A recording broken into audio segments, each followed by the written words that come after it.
Take two. Hopefully Take this is two. working this time. So I'm not trying to ignore you. I am Mike. I'm Nick. We are the Brothers Murph, and this is the first time we record this video. If you're watching it later, please let us know if our voices and video are synced up. Anything works. I am checking that currently on here as well. Been having... Take two. Take two. Looks like we're synced, everybody. Okay. Thanks, Wet Move.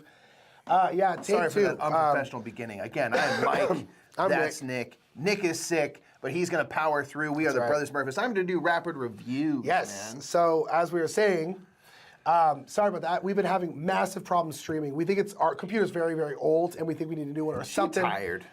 We've been having every single stream we've been doing recently. There's been problems. There's just been massive problems. New studio, new problems, Yeah, but pretty also much. new opportunities. So enough of that. We have played a ton of games this month. Yes. We went to Gen Con right at the start of August. And for anyone we saw there, thank you so much for coming and saying hi and hanging with us and playing games and things. It was it was so much fun. We got to play games more than ever before. We played games every night at Gen Con, and we played a lot of times 4 or 5 games every night at Gen. We played a lot of games. It was a proper game playing con for us. Which was cool. Which is not how Gen Con generally is. That's kind of how we were trying to draw it up, and I'm glad that we were able to do that. That was really cool. So again, thank you for anyone that spent some time with us at the con. That was awesome. And we,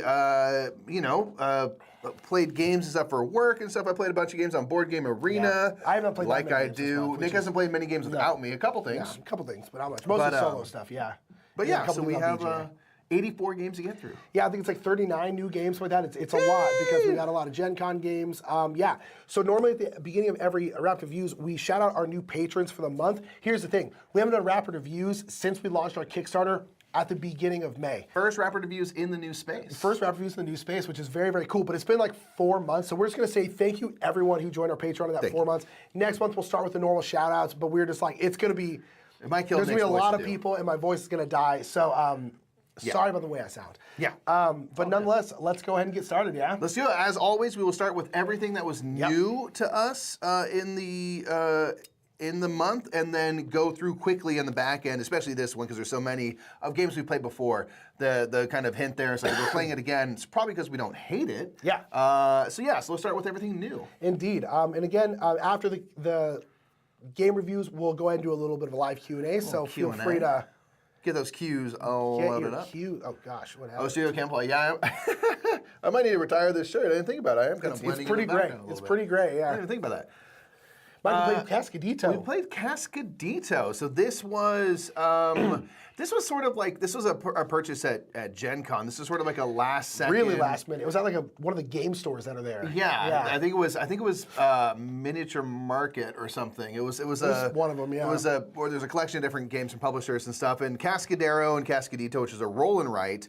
From Reiner Knizia, were a campaign on crowdfunding that I was interested in, but Cascadeo, the kind of parent game, is $50, and I think kind of better at 3 or more players. So I was like, well, I don't want to. Let's try Cascadeo because it's $20. It's $20, and it's gonna be a little roll and write, and it was enjoyable. We played this in the airport on the way home. Yeah.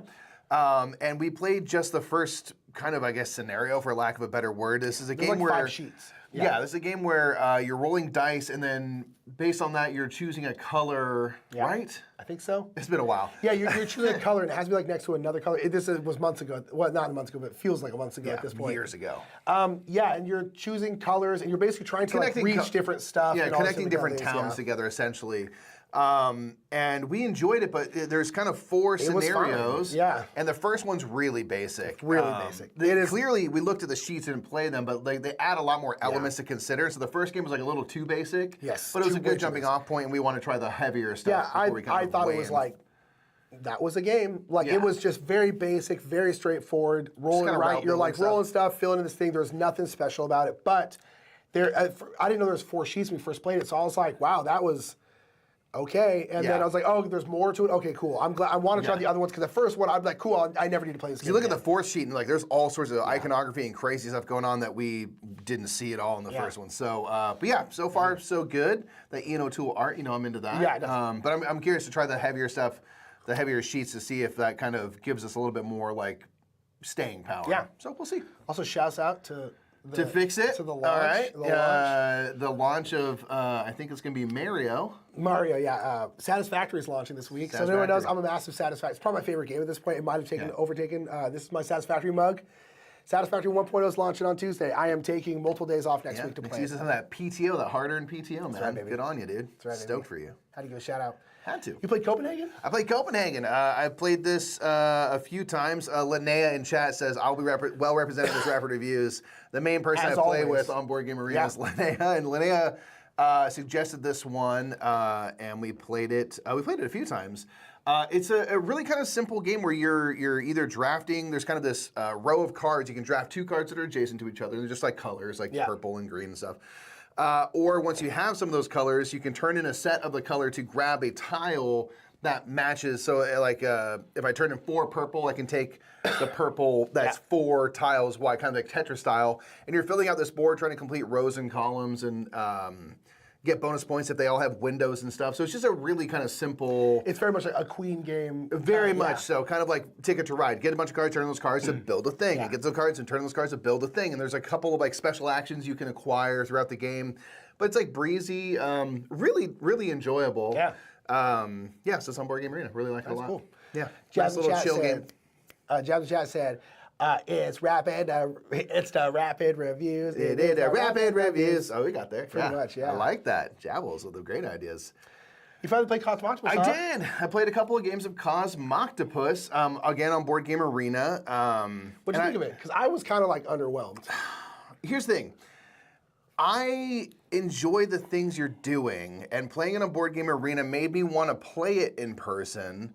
I think the main thing, and I think this was, if I recall, your thing, is the game is longer than it should be. Yeah. It feels longer than I want it. Yeah. Because I like what you're doing. You're moving the little octopus around and mostly collecting in resources and turning in those resources to play cards, and the types of cards are going to be like one-time benefits, things that provide permanent discounts, a little bit of engine building there. These constellations, which you're going to like feed, as you collect resources, feed them onto this card to complete them. That will a lot of times give you the tentacles you need to kind of fuel the game. And, to worship the great inky one. The great inky one. And, yeah, it's just, the times I've played it, I've just been like, all right, I'm going to move this thing and collect this thing. Or I'm going to move this thing and collect this thing. And then do a thing. It just feels like laborious. Where I'm just like, okay, I'm doing all this stuff to get one tentacle. But I enjoy what you're doing, and so I want to play it again. And you can actually play cooperatively. Like, I think 2-player, you can play it as a co-op. And I'm curious what that provides. So I want to look into that and play that to see kind of what's there. I didn't hate it, though. I like it. I played it a couple times. I've come back to it, but I'm just always just like, I wish you were a little shorter. Yeah, So that's fair. that's it. That's really my... I thought it was fine. Like, that was kind of my thought. I like Great art, great concept. I like the concept way more than I like the style of cards and stuff, but it just feels a little laborious. Yeah. It's like, okay, like why is it so much work to get 1 point? Why is it so much work to get 1 point? Yeah, that's fair. Yeah. You got to play Expeditions. I did. I played Expeditions when midway through. It's been such a busy month, like you were talking about. Like Gen Con feels ages ago. Yeah. You were in LA at some point this month. Yeah. Karen and I took Logan back down to Ventura, where we moved up to Sacramento from. Yeah. And saw some friends, watched some theater and stuff, and then I actually got to have like a game night. The show that my wife kind of helped produce, we saw opening night, and then she wanted to go to the show again, so I said, hey, I'll take Logan, and you can go to the show, and I'll go to a friend's house, and we'll hang out. And Logan was just super tired from the day, so she ended up knocking out at like 6:30. Which was like dodgy, but she ended up sleeping through the night, so it worked out. Right. So I got to have this like unexpected game night. Yeah. It was like really, really fun. Really cool. And I got to play Expeditions, which I've been really curious to try. Like as a person who enjoys Scythe, but can't really compete in it because people are so much better. But I enjoyed the world and kind of what you're doing. And I wanted to try this game, and Expeditions was really cool. I really. Enjoy the kind of, the action selection system's kind of smooth and easy. The turns are quick like Scythe. They're just kind of moving around, gathering some resources and doing stuff. And kind of building out these cards. You can kind of tuck cards various ways throughout the game and kind of focus on getting constellations, which give these kind of like cascading bonuses and stuff. I enjoyed everything you did. This was another one I'm like, oh, this is like I'd want to play it like 2 or 3 players max because like it was longer than I thought it would be. And No, again, of another one course. where I'm like, I wish it was a little quicker. Like, just like That's so many games. wish this was just a little faster. Because I like what you're doing, but it just felt kind of like moving around. Yeah, okay, I finally get to do the thing. Okay, moving around. It was just like one too many of those. Like I like the cycle of like kind of building up and getting your objectives out, but felt a hair long. But it's also like maybe because it was my first play and I wasn't as efficient as I could be. Like it very well could be user error on that. That could be quicker. But I enjoyed it. I would play it again for sure. Cool. Yeah. Cool. You get to play expressions. Again, it's going to be a lot of mic talking, which is good for my voice, so this is great. I played this one on Board Game Arena. We actually have this one. I've been meaning to play it, and I really want to play it with... I think the designer gave it to me at Dice Art West. I really want to play it with like 3 or 4 people. This is a game where kind of like a Hanabi, kind of like that, and kind of like the way that you can communicate in the crew. This is a game where you have this hand of cards, and you're trying to get people to guess the cards that you have. So unlike Hanabi, you know what you have. No one else knows. And you can only communicate by playing out cards to show that, like, hey, this is the highest number of this color that I have, or the lowest number of this color I have, or I have more of this number, a 2, for example, or whatever. Or I think you can say something like, this was the last of this color I have. And so you can play out cards like that, and then based on that and what other people have in their hands, they can kind of deduce, hopefully, what you might have and kind of make these educated guesses. And every time you guess, like, oh, I think you have the pink 7. If it's correct, I get to pull it out and we put it in the harmony pile. Cards that get used for clues or misguesses go into the agony pile. You ultimately want to have more harmony than agony. So there's like the loose theme of like feelings. Themes, and stuff like that. So, yeah, but it's one that I think is really cool. And I think would be really fun at like a 3 and a 4 player. I played a 2-player online. Yeah. It's also hard because like it's games like that where you have to kind of remember and deduce stuff is hard on Board Game Arena because you're stretching out over time and I forget, you know? But I think in person it would work really well. Yeah, that's fair. Yeah, I want to try this one. I think the designers knew that I didn't like Hanabi, said, I want you to play this because I know you don't like Hanabi. Yeah. But I think this would absolutely be more up your alley. And to be fair, I do want to try Hanabi soon because 1, I'm more into deduction games than I used to be. Yeah. 2, it's also been like 9 years, 8 years. It was before we started Board Game Content that I stopped playing that game. Neither of us have played that game in 6 years minimum. At least. Well, more than that, because I have not played it since we started doing Board Game Content. We've been doing that for like 7 years now. So like it's been, I have not played it. That's crazy to have a game you haven't played in like almost a decade. Yeah, so it's been very, very long, and I think I would like it a lot more now because I would understand Maybe we should get how the deluxe one with the dominoes. Yeah, because then it's easier to hold stuff. Yeah, so I do want to try it again, to be fair. Yeah. You got to play Floristry, Mikey. Yeah. I watched you play this game. Yeah, you did. Because Paula didn't let me play. I played this with Paula. We did a demo at Gen Con with the publisher, who were lovely. It was awesome. Yes. This is a game where really fun. What do they call it? It's a Dutch auction.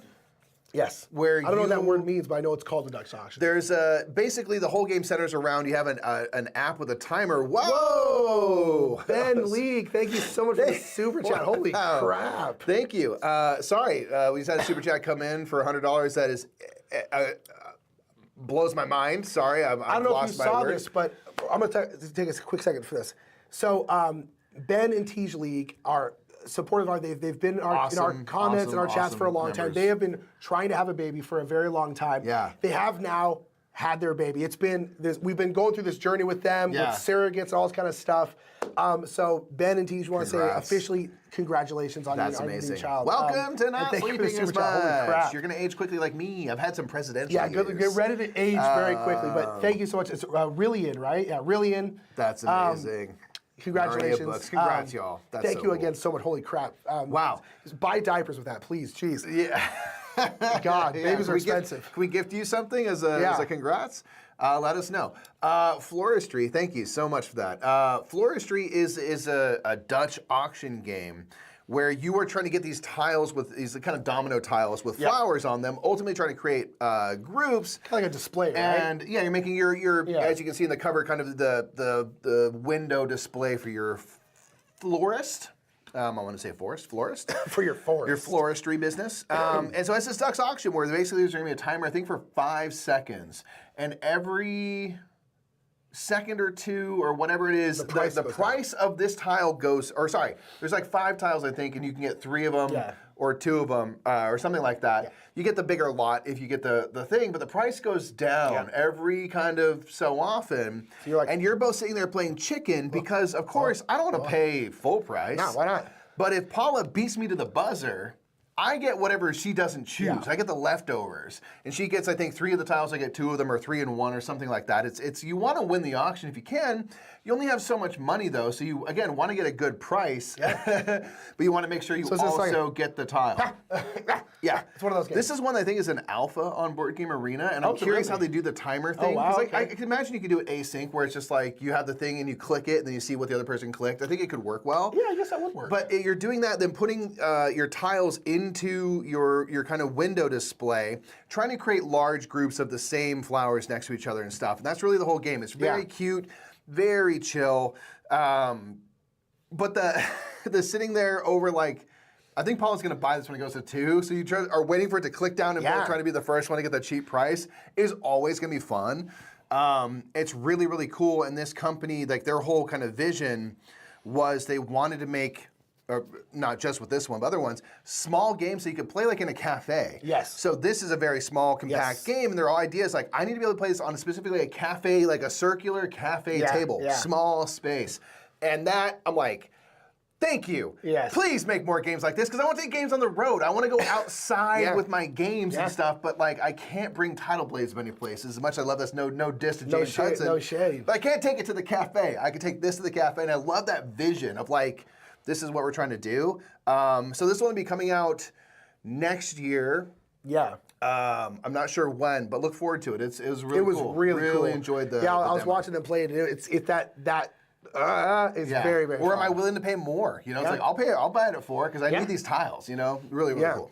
So Fromage, which is the next game here, we wanted, it was like one of our number 1 games to buy at We thought it'd be available Gen at the con. Con. It Ultimately, wasn't available at the Gen Cons, although I think we're getting it from the publisher after the fact. But cool. Nice. But nonetheless, I really want to. I haven't played Fromage yet. Mike's played it a bunch on BGA. Yep. But I really wanted this at Gen Con. It didn't happen. I was very sad. I know, and then I know people were demoing it, and we went around the area where that was supposed to be, and we never saw it. It was in the, so Asmodee, if you've ever been to Gen Con, Asmodee has area. like a third of the hall, basically. It's like this massive area. It's huge. So if something's an Asmodee game and Fromage was in that area, it can sometimes be very hard to find where stuff is because it's just this massive area with demo tables everywhere. It's bonkers. Yeah. So Fromage is on Board Game Arena. It's really fun. It's this simultaneous worker placement game. So you have this board on a lazy Susan, hardworking Susan, it should be called, that has these 4 quadrants, and at any turn, one of the quadrants is going to be in front of you, and that's the only quadrant you're dealing with, and any opponents will have their own individual quadrant that they're dealing with. And you can place cheese. You can place cheese places. Each of the quadrants basically will have different ways that they score. One of them, you want to kind of place cheese in ways that kind of create a connected path. Another one, you want to get them onto different shelves of a store, stuff like that. And there's each of the 4 quadrants will also have a spot to gather resources like, order cards, cows, so you can make additional kind of bonus cheeses. Cows. Things like that. But what's really, really cool is there's kind of, there's soft cheese, hard cheese, and blue cheese, and there's different ages, 1 month, 2 month, and 3 month. And depending on the age you select, when you go to make cheese, you can make cheese every turn, so long as you have a marker to use it, to do it with. If I make a cheese that's gonna be aged 2 months, it's gonna take me 2 turns or 2 rotations of the board for me to get that worker back. So if you're literally investing your resource in, for a longer time for hopefully a greater yield because they are worth more than a 1 month aged cheese, but you're going to be without that worker. And the spots that you go to in place are going to need specifically blue cheese or hard cheese or a soft cheese. So you're kind of working around like when and how am I going to get these workers back to be able to use, and kind of which of the quadrants am I going to invest in every turn. It kind of rotates one click over. Super interesting. The game is ultimately not heavy, but I love something like that. Is just something I'm like, this is so unique. This is such a cool idea of like something like a Zulkin, where it's just like you're thinking about the timing of stuff. I think is so cool, and I love like the gimmick, if you want to call it, of the board rotating around, but it actually is super functional. Because if you place your cheese on a 2-month thing, it's pointing across to the quadrant that is going to be the quadrant when you get that worker back. So you can kind of like track, like, okay, that cheese is coming to me when I get over here. Okay, so like it's super clever. I guess it's so clever. It's such a cool way to do it. So cool. And you're all taking turns simultaneous, so it's quick and stuff. Really, really cool game. Really love what they've done. I'm like, I want this kind of innovation to be rewarded with success, so we can see more of it. Yeah, it's at the top of my like anticipated games to play, just in general. Yeah. Like want to play games in general. Very kind of like it's pleasant art style and stuff you can see there in the cover. Yeah. Yeah, awesome. We got to play the gang. We got to do a kind of a. I think it's going to play a full game, but we played a demo of this. Most of a game, a full round. At Gen Con, and this is from Cosmos, who makes like the Crew, and it's kind of a Crew-ish kind of game. Not really, because you're not tick-taking, but this is kind of a cooperative poker game. Yeah. Playing Texas Hold'em, so you each have 2 cards, and then you have, the river. The flop, the turn, the river, Flop, the turn, the river, that's what it is. So then you have the flop, the turn, and the river. And so basically, every round, you have to basically be like, okay, these are my cards. You have to kind of like, you have to, you can't communicate what you have, but you have to basically, amongst all of you, discuss and basically try and figure out who has the best hand, who has the second best, third best, fourth best, fifth best, whatever. And then you have to put it like I think I have the best hand. Like, I think I have the best hand. It's like, okay, I'll go, you'll be first, I'll be second, da-da-da-da. Then the flop happens. And then you have to do that again, being like, okay, who thinks they have the best hand? Like, I have the worst hand. I have nothing. I have a 7-2 offsuit. It's terrible. Nothing matches. And so the problem is, like, a lot of times there's multiple people who think they have the worst hand. And there's like, there's no way everyone's hand is worse than mine. So then you have the turn, then you have the river, and by the end of the river, you again have to rearrange those chips to say, Mike's the worst, this is da-da-da-da-da, you have to this have is the best. Order right by the end. And you have to have the order right. If you have the order right, you like defuse a bomb or whatever it is. Or the theme is strange, to say the least, but I guess you're... You do the good thing. You get the good You win. outcome. You're trying to win, I think, 3 rounds before you lose 3 rounds. Yeah, if you're wrong, you get the bad thing. You lose the round, and you're trying to win 3 rounds before you lose 3 rounds. And that's just the basic game. It's really, really fun. I really, really liked it. But then there's all these like missions and all these like different ways to like change things up. There's things where I think if you're like losing, you'll get like some help. All these kinds of things. It's really, really cool. But it's kind of like this competitive poker game thing, and it's very fun. Yeah, cooperative poker. I'm excited to see like, because we just did a demo where we sort of like learned like how the game functions, and we didn't fold in any of the missions. And it's something that like I played and really enjoyed in the moment, but I've thought about this game a lot since then. I was just kind of like, there's not really, you're not doing anything. You're just sort of like, I think I have the 4th bet. And so I was just kind of like, I don't think this game is very good. Yeah. But we didn't play with the mission stuff. So I'm really curious like what they add and how they change the game as you're going. Because otherwise, you're never moving cards around. No. You're just sort of like, and they kind of talk up, like you can talk and like, oh no, I'm for sure the second. I'm gonna take your chip. And I'm like, people aren't gonna do that. So I'm like, I'm really curious like how the kind of the game kind of gets scales. If you're doing well, it makes it harder and stuff. And I'm really excited to see like what those things do. I'm guessing the basic game does not have all the staying power. No.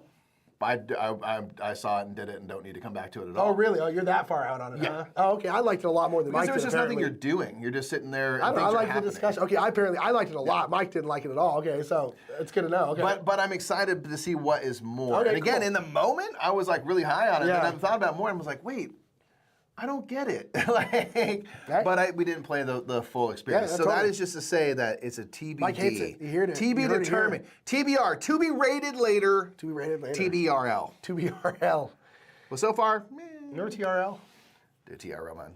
That was a time. That was awesome. TRL was a time. That's an awesome time. From what I understand, it's closer to the mind than the crew. Nayobari, I think that's a very good way of putting it. Yes, exactly. Yeah, I think people say it's like the crew. I'm like, no, it's really very different. It's much more than the mind, which is fine. Yeah. Oh, Gnome Hall with an old cover.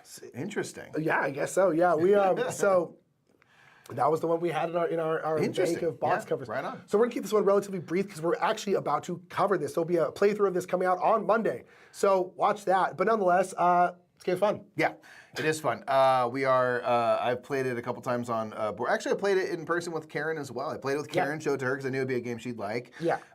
It's got some kind of Carcassonne vibes where you're you're making matching up paths. landscapes, You can kind of claim like paths and stuff, and you're trying to collect mushrooms to be able to sell mushrooms at a market to kind of score treasure. Yeah, and I really like what you're doing. It's got really appealing art. And again, this is an old cover here.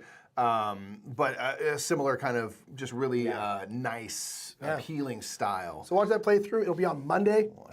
We will, and then we'll talk about it probably more next month. I guess if people want to know, we tend to not review games until our playthrough of them has come out.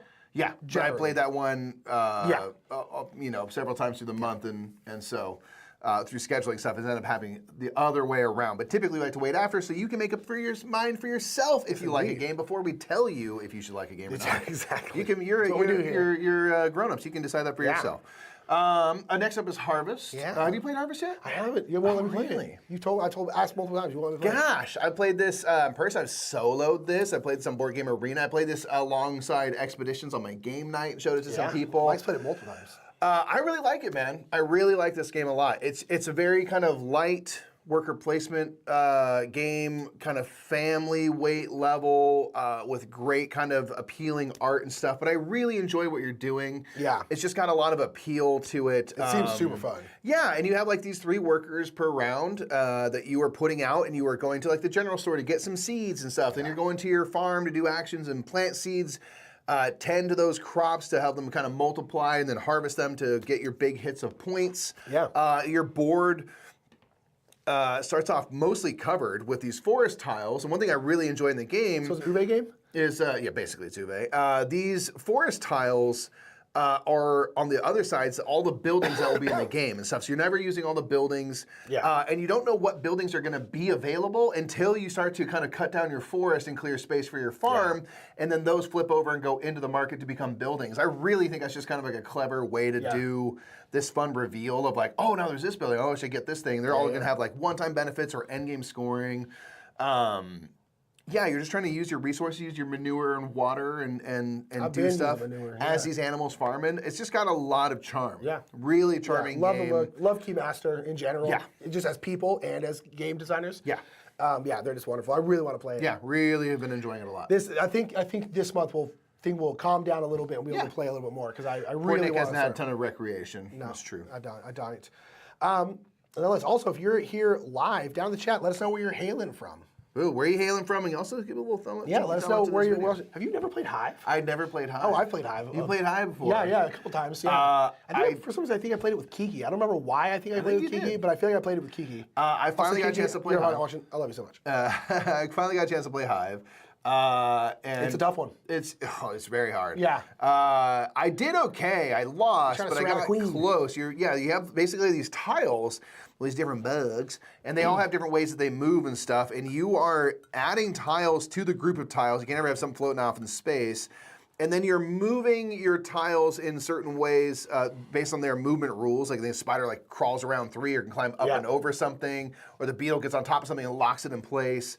All sorts of stuff, and you're trying to surround your opponent's queen bee. And yeah, it was really interesting, really thinky in terms of like, once I put out more of these bugs out onto the board, or the play area, I should say, there's no board, versus like moving things around, how do I protect my queen and defend versus kind of going on offense.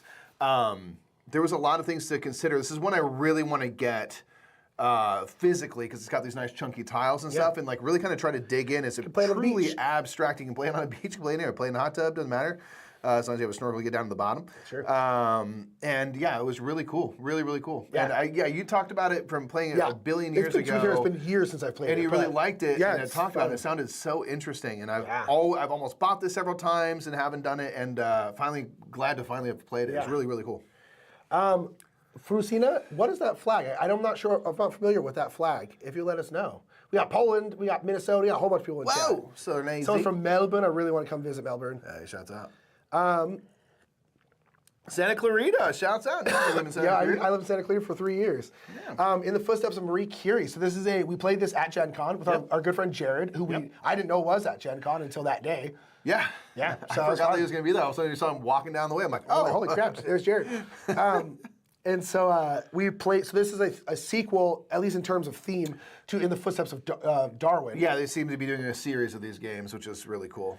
And so, so this is about Marie Curie, though, who was just super cool. So it's about like, chemistry and stuff like that, and winning Nobel Prizes and stuff, all like you do. And so, it's an interesting game. So I can't remember what's the action mechanism like? So the action, you're dropping these cubes into a cube tower, that will spit out some of them. And there's a weird act. It's not just like choosing an action. That's right. And then I think you can take certain cubes from the thing and make use of actions. You're trying to like do kind of experiments and things like that. And you're trying to like turn stuff into other stuff and kind of complete like contracts and things like that. You basically have these like beakers.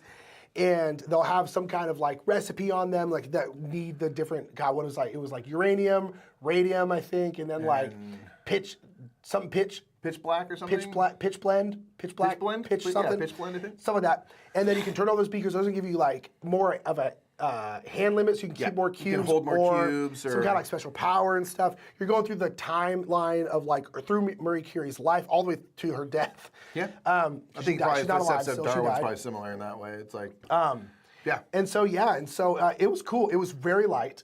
Yeah. But it was cool. Yeah, there was a lot of ability as you kind of built up to start to transmute like things, resources into other resources. And I feel like you and Jared in particular started to like work an engine where you could pull more levers. I was like, oh, this is really cool. Like, but it's also not heavy at all. In the Footsteps of Darwin is like a tile laying game that is also pretty light, and I now want to get that one and get this whole series because I think it's just like like celebrating like cool people that made these awesome discoveries and stuff, and we're always like proponents of like providing lighter game experiences with really interesting themes to help like bring people into the fold and like information. Like there's a whole second book that's just about Marie Curie's life. And just like also like if your game is about like a historical figure like that, whether it's like a scientist or whoever, provide some information about them. Yeah. Because then someone might be like, oh, I'm gonna read about this. So if I show this to Logan later, I'm really excited to have the opportunity to like, okay, well, like, let's learn about this person and then play the game and like and have that resource already to go. It's nice. It's already right there, right? Yeah, so, I think it's really, it was a fun really game cool. though. Very fun, but pretty light. But it was good.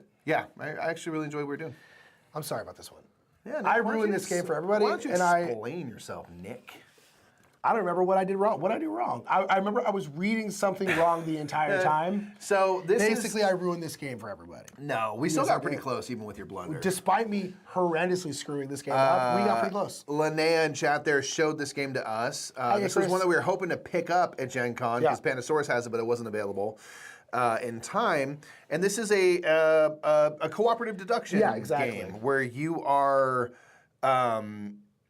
trying to figure out what cards people have there. Kind of like similar to expressions like I was talking about. Like more going on in this one, but you're trying to figure out and make accurate predictions as to what people have in their hands. And people are communicating through other cards. Through other cards and stuff. And so the thing that got messed up was there's basically all these factors on the card. So like if I have a 2 in my hand and someone plays like a 10 or whatever, you can be like, oh, is this a factor of the, because basically how you deduce is you play like a yellow card in front of someone, and then I can't remember, how do they tell you? How many matches it makes or something like that? Yeah, something like that. And it basically like, you deduce through that, be like, okay, so now because of this information we know that Mike's card is not yellow. Yeah. So you're doing that, and so you do that. No, one thing about it is like you put down a card, and if the card you had is a factor of that card, like 2, 4, 6, 8, 10 kind of thing, you can deduce through that. And I was just looking at the I misunderstood how that whole thing worked. I think I was doing the factors like in reverse. You were basically doing additional math. You were like, well, technically this is this and this. You're like, yeah, but that's not what this card is. That's not how the communication works. Nick was getting too mathy with it. I was getting way too mathy with it, and so I messed. So basically, we were trying to figure out my thing, and people kept putting cards down to me, and I kept being like da da da da, and I was wrong the whole time, basically, the way I was doing it. And so, in Board Game Family, you were fine. Don't worry about you. That we were also playing with them. You're good. Yeah, like the thing is, it's funny. Is like Nick was doing additional math stuff in his brain, and literally on the cards themselves, it shows you like it's exactly what you need. Yeah, and it shows you all the things that basically could be a match. Yeah, you don't actually have to like math anything. No. It's just like It'll show you. It's I'm not like, one of in those this things in that situation- list. And Nick was just like, well, you do that and you carry the 3, then that's actually this. I'm like, that is actually really smart. Like what you were doing was like way harder, but it isn't. You didn't need to do That's that. not for how this you play the game at No. all. And it's okay. So I enjoyed what you're doing though. It's a Me too. really I want to play it again. trippy with like the right. Yeah. you know, playing stuff out or playing stuff to reveal things for yourself, but you don't get to draw up cards. You kind of like, you limit your ability, you know, by doing that, but it might, you know, be worth it. You're trying to capture people and stuff. So it's really cool, like, way to communicate with cards. And just don't make it too hard on yourself. All the information on the cards is on the card. Yeah. You don't have to do I any... agree with Gino. I was too smart for the game. Too smart. Too smart. Too Fun game, though. big-brained. Too much You had to play brains. Line It. I think I was learning in the footsteps of Marie Curie. You were. When you played Line It. Yes. With Jamais and Girard. Yes, Girard and Jamais. This is a game where you are playing out cards, collecting cards from a market, and then you can play cards, that card right to your line, or hold it in your hand, or play a card from your hand, and you are, once you play it's 2 cards down, you are now committed to making an ascending line or descending line. And I think the cards are 1 to 100, something like that. So if I start with a 50 and I play a 48, I'm now going down. Every card that I add to the line has to be lower than the cards before it, or else it cannot be played. And you're trying to make as big a run as possible. And then you can choose it throughout the game to end your line and then start a new one. You can only be working on 1 at a time. And when you end a line, 3 of the cards from your tableau just go away. Yeah. So you really want to have something that's 5, 6, 7 cards long because you're only going to collect everything past the 3, the 3rd card. So you're making these long lines. And then throughout the game, all the cards that aren't selected from the market are going into these jackpot piles. And if you ever in your line have 3 reds or 3 yellow, you get to collect all the cards that are in the jackpot for that color. And all of those cards are worth a point apiece. And then all the cards you collect from your lines when you close them are also worth a point apiece. So you're kind of trying to strategically, you know, draft cards, play cards. It's super duper light, but it's just like one of those Card games, million small card games That's great. that are just like awesome and fun to play. Yeah. And like chill and like, it's just always the ability to make just like a solid card game. It's not to say like, oh, it's easy or whatever, but like it's just always amazing where like there are so many and they're always like at least pleasant. Yeah. And I Line love It was small pleasant cards. And I would happily play it again. Yeah. It's great. It's on Board Game Arena as well, so you can check it out. Yeah, it looked really fun. Yeah. I'm glad I was invited. We had to play Loot. We played this with Brain in a Jar. Love Brain in a Jar. Shouts out to Brain in a Jar. It was awesome. We got to play this.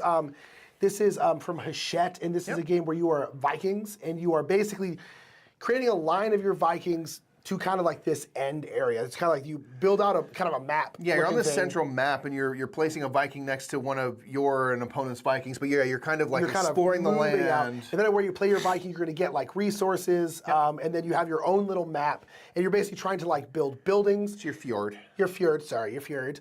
And you're trying to build buildings, and those kind of tiles on your thing, on your kind of little fjord, will require these certain resources. So you're like, oh, I need to put my Viking over here to gain this wood, or gain this stone, or gain this gold. Yeah.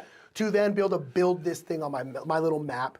And then a lot of those will have scoring. A lot of those will then have kind of multiplicative scoring, where you're like, every tree at the end of the game that you have on your little fjord is worth a point. But if you have this tile, now all your trees are worth an extra point. Yeah. And so you're trying to like... You can kind of like get rewarded for the stuff you've invested in, or what. because your really long know. ships and stuff are going to give you more points, all these kind of things. It was cute. I liked it. I thought it was cool. You're just kind of putting stuff down. It's pretty simple, pretty breasy. Yeah. But yeah, I thought it was a good time.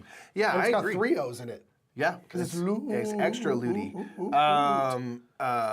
Yeah, I enjoy what you're doing. It's a quick, breezy, again on Board Game Arena. And yeah, I like what you're doing. And like the way the spatial puzzle of like building out and trying to make like, oh, this resource, I want to work for both of these buildings is really fun. Yeah. These and you're long like ships getting around in there each and other's stuff. way. You're trying to like kind of, because you're like, oh, I need to get, if there's certain things where if you connect this thing to this thing first, On the main board, yeah. you get this thing. And so Yeah. you're kind of trying to race for that a little bit. It was cool. Yeah, it has some really cool stuff going on, but it's like, you know, just nice and chill. Yeah, really like Loot as Yeah, a it kind was of good. breezy, you know, tile lane kind of game. For sure. Good stuff. Yeah. You played Lure? Lure. This is an all-play game. This is isn't one it? of those small small box all play games. Yeah, this one you have a bunch of dice, and most of them are D6s, but I think you have a D20, a D12 as well, maybe a D8.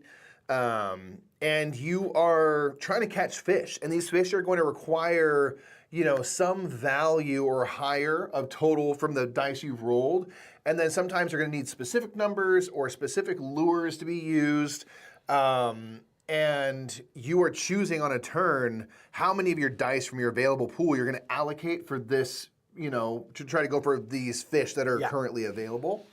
And then you're gonna roll those dice, see if you hit. Yeah. There's some lures and stuff where you can mitigate your dice rolls, or just be like, this is just a 2, and kind of guarantee a certain result. And trying to collect these fish cards, and they're gonna be worth points and stuff. It was really, really fun. Certain dice, when you use them and stuff, are not gonna come back right away, so you're kind of managing, like, when do I use my D20 and stuff. But yeah, I really like what you're doing. All play is just like crushing that small box game. I sure do. Like one thing that we've been playing for a while now, but it's on Board Game Arena. Been playing a lot against Karen and against our other friends is Mountain Goats. Yeah, Mountain Goats is great. It's so good, dude. It's so fun. Like shouts out to Suzanne. Suzanne's the first one to show me that game. Yeah, I love. They're just rocking those small box games. I really want to do an event where we try to play through as many of those in a day as we can. Because there's so many of them now. Yeah, I really and they're all fantastic. So yeah, Lure, really, really fun. Cool. I want all of these games from them. Yeah, I'll play. Hit us up. We had to play Mad Kala. We did. We had to play an early copy of Mad Kala with Jamie Hudson. Jamie Hudson, Druid City Games. Jamie Huddy. Bringing it out. So yeah, this will be on Kickstarter at some point. I don't know when. Yeah, I don't know how close or far to... But this is in the Wonderland's War universe. It plays nothing like Wonderland's War, but it's in that same world, same art, same Manny Tremblay art, but it's a 2-player Mancala game, which Mancala, very underutilized mechanic, maybe the most underutilized mechanic. Well, until we have our game come out. So nothing more about it. Jimmy, get to work. About it. It's Jimmy, not about Jimmy, I put a little teaser out there. Jimmy, people are going to sign up for the next Kickstarter. They're going to want that game. But in this game, you are head-to-head, and you have the Mad Hatters. Not Mad Hatters. Mad Hatters. You're at the tea table with all the plates and stuff. Exactly. So you have your half and then your opponent's half. And you have a characters like the Jabberwock, Alice, again, same kind of art, same kind of look. And you're going to have a couple different, cards that are different, attacks you'll basically be able to do. And you're playing Mancala, so you're going to pick up all the gems on your side of the table. Yep. And then bop, bop, bop, bop, bop, wherever you land, you get to do that thing. But again, this half the table is my half, this half is Mike's half. Yeah. So eventually, I can go activate stuff on his side. We have the same actions, but now my gems are over on Mike's side. And I can't pick up from the opponent's side. Yeah, you can only pick up from your side. So you kind of need your opponent to pick up a spot with at least some of your gems and bring them back around to your side. But there are a bunch of different actions you can do, some of which will allow you to just take gems off the board. And so you're like, I'm going to take these back over here, put them in my supply. Some will allow you to put them back onto your main plate, so they're kind of in your big chunk there, and you can kind of keep going with them. And then you can also kind of ready these big cards, and you're trying to damage each other, because some of the spots are going to damage each other. All the characters are asymmetric, so they all work differently, and they are pretty darn different in how they work. It was really fun. Yeah. So each character, they have the Jabberwock and the Mad Hatter and stuff, and they all have their kind of different vibe, different cards they use. And you're paying those shards. It's a great way to take shards off of the opponent's side to power up these cards and stuff. And I really liked how different the characters felt. I think you were the Jabberwock, right? And it was. I was the Jabberwock. There's things you could do where I was like, dang, that's cool. Jabberwock's very offensive, so it's a lot of super big heavy hits. You got to get in quick, because eventually you're gonna get taken down as a result of that. But you can do a bunch of stuff. Really, really cool. The turns are quick and simple and stuff. But the actions are easy. Yeah. But it's in this cool world. I think there's these other cards, Wanderers and stuff you can get. There's just some really cool things going on in a ultimately kind of a tight, very heads up 2-player kind of game. It was really cool because it's Manny Tremblay working with them. We had the health counters we had were from Dice Throne, just as stand-in. So I was like, this is fitting because it is very much you're just bashing each other down. Yeah. I'm like, it kind of feels Dice Throne-ish while not being mechanically similar at all. Yeah, which was really cool. So I'm just excited for more games in this world. Yes, Mancala is underused, and can't wait to play. It was really fun. I really liked it a lot. I'm very excited for it. Get hyped for it. You play some Memoir 44, huh? I'm playing some Memoir 44, Mike's becoming a war gamer. It's very unfortunate. This is pretty light for that. This is a Days of Wonder. Memoir 44 is one that It's like the early aughts. I It's an feel old like game. is like a classic. Oh yeah. You know, big time classic. I had never played it. I have the app for it, and I just haven't. You know, I was just haven't had the time or to give it a go. And it's on Board Game Arena, and our friend Rainer loves this game, has played it a bunch, is obviously better than me at it, and suggested we play. And so I played a couple games now where I've you know, been clicking around half the time, just trying to figure stuff out, but I've started to get a little bit better, and you're basically going through different battles in World War II. And I don't know if this is the typical way to play or the way that we had it set, where you'll play 2 rounds. You'll play once as the Allies, once as the Axis powers, and so basically you'll play it from both sides of the conflict. Yeah.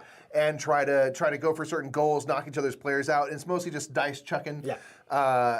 But there's you know, spots on land that will give you certain advantages or protect you from line of sight and stuff. There's like really cool things. I haven't really mastered any of that stuff, but it was really cool. I'm like, this is a classic. I'm happy to have played it a couple times, and it's like solid. I get why it is. There's a reason, right? Held in high regard. Yeah, 100%. All right, cool. You got to play Middle Ages. We got this game at Gen Con. I haven't had a chance to play it yet. Yeah, this was on our one of our anticipated games, just because I love the look of that cover. This is, I just actually replayed it again a couple nights ago with Karen, and you can see her first impressions on our Patreon with Karen. And this is a tile laying game. It's very, feels very like King Domino adjacent.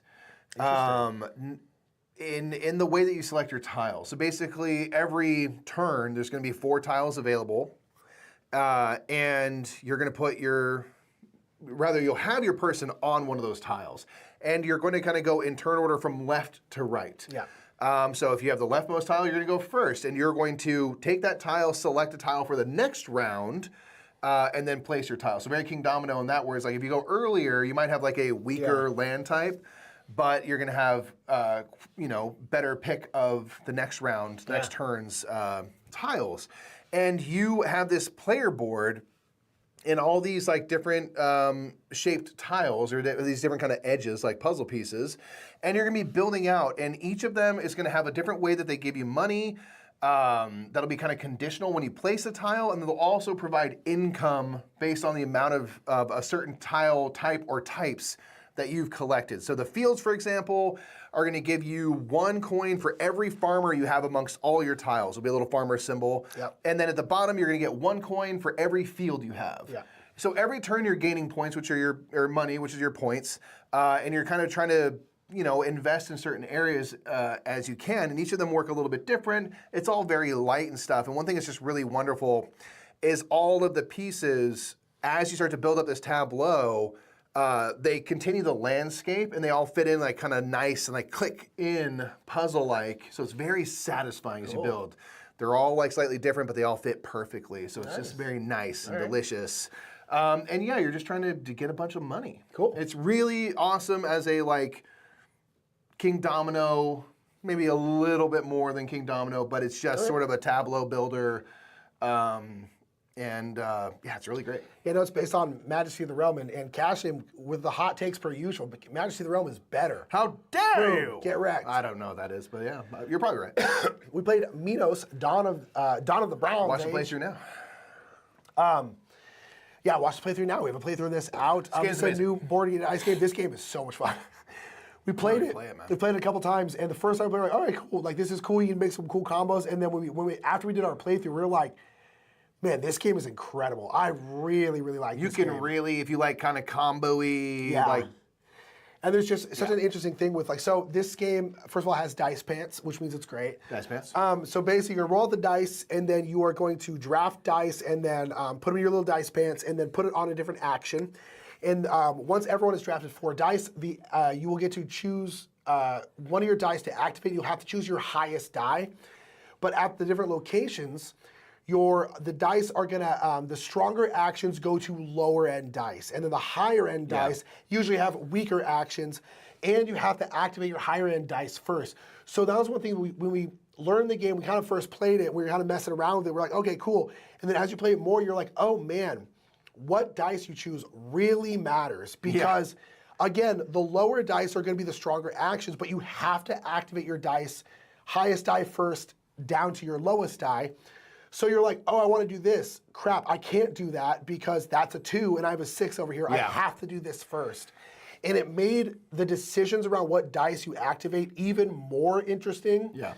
And I thought it was stupidly fun. And then you just get like crazy powerful because you get all these cards where like every time you activate a 3, you get to do all these things. And it's just nuts. Yeah, you can really build up. It really feels kind of like a fun sandbox to play in where there's only like a few action types and stuff, but like the way you can kind of build up your abilities and you know, every time you're taking a 2, you're getting all this stuff and like just the simple fact of like, I want low dice so I can get the more powerful actions. But I want high dice because if I can combine them to make 9 or more, I get to bump up the tracks, the temple tracks. So you know it's Board Nice Guy, I have temple tracks.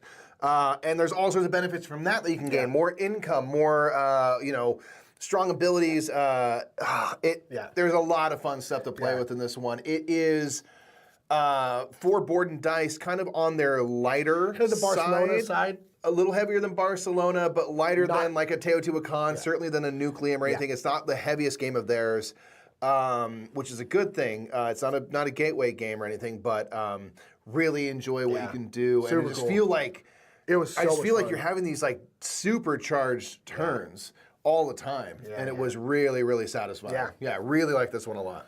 By Lisabetta saying goodbye. I think Lisabetta said they're from Fiji, which I was like, cool. Fiji, shouts out, have a great Fijian day. We're really cornering the Fijian board game market. I think finally. I just any reason to go there. It takes a long time to get in there. I'm looking. You know? But I'm looking right shouts now. out. So this you played before. I haven't played You this haven't before. played Nana Christmas Edition. I haven't played Nana Christmas Edition. This is Nana. We love Nana, which is a kind of a deduction game a little bit.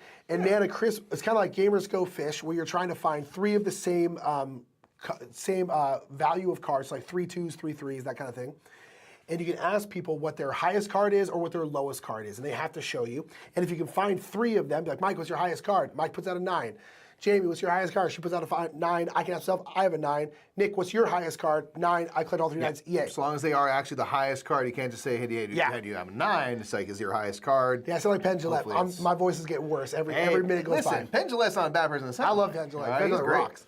So so that's Nana. It's great. So the Nana If you Christmas talk too edition. much, you'll sound like Teller because his voice will go away. Exactly, right? So Nana Christmas Edition is basically that, except for now, sometimes when people collect sets, they'll have a little present on them and say, Merry Christmas. And then everyone has to pass their card to the person on their left. Their whole hand gets passed over. So then it becomes, the memory element becomes even more interesting because you're like, okay, so I know what I had. So you have more information to go off of, and I loved it. Nana Christmas Edition is... if I had to choose, I would only ever play this one. 100%. Yeah, if I had to choose. Yeah, I wouldn't have guessed that and stuff. And they're also cute little silly Christmas decorations with the same animals as in Nana. But the whole passing great. the hand is really interesting because you're like, I know all this information, but then also you're like, I forget what I had in my hand. Yeah. And you hope that you're right. So it's really, really cool. And that'll happen like maybe once or maybe twice in a game. So it's not like the whole thing changes. What you're doing is still the same. It's fantastic. Nana's great. Great. And the Christmas edition is even better. Yeah. Really like it a lot. Slaps real hard. Slaps real hard. We had to play Nature. We did a playthrough of this. You can check that out. Nature is the next in the evolution line. Absolutely. This kind of feels like the kind of end of the road, like the final, and I don't know if that's true. But I think they said they're going to come out with more modules for this. Perfect. Yeah, this seems like the final evolution of evolution, right? Where Evolution's a game that's been around for a long time. The basis is, and very much the same with Nature, is that you're playing out cards onto species to give them adaptations, to give them an advantage so they can hopefully eat as much food as possible, to sustain as large of a population as possible, and those are your points.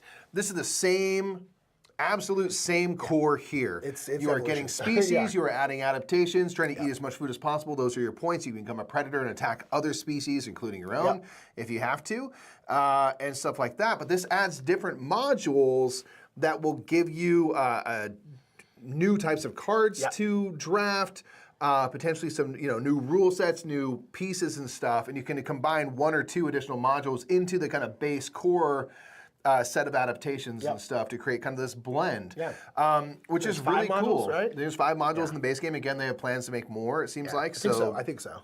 That'd be cool. And we played with the Jurassic module, which basically supersized your animals. So now if you're ever growing in size, you're going to grow 2 levels in size. You can actually become up to size 8 versus 4 is the maximum in the kind of base game. And there's different adaptations you can have. You can basically become like an apex predator, like a T-Rex that can just ignore. You have horns? Okay, it doesn't matter. I'm ignoring that. I'm chomping you anyway. And stuff like that. And there's other modules to add. So what do you think of the adds, the additions? I think it's good. My favorite of Evolution Climate, and then Oceans, which are all similar. Oceans is by far my favorite. Now with Nature, I'd still say Oceans is by far my favorite. I liked Nature. I really liked the Jurassic module. I think just base Nature is not enough. I think after like one, because they've also massively reduced the amount of different kinds of traits, which is something they did in Oceans. But Oceans is very circular. Like there's just so much where like this. You find a lot of like symbiosis between like so much symbiotic relationships. Whereas this one doesn't have that nearly as much as Oceans does. So now we only played with one module. I want to try the other modules, and you can play with up to 2 modules. I think this game, you will always play the base game with 2 modules.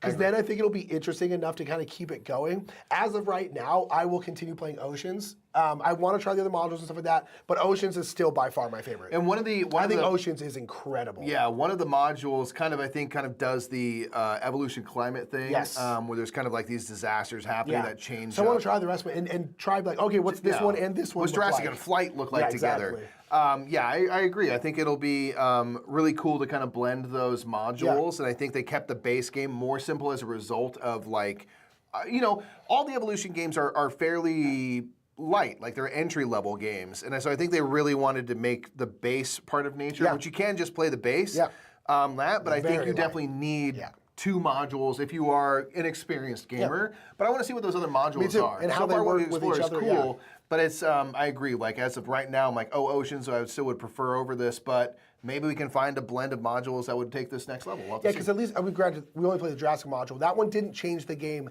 that much. Yeah, but there's other ones that have like tokens and different stuff, so I'm curious. I want to see.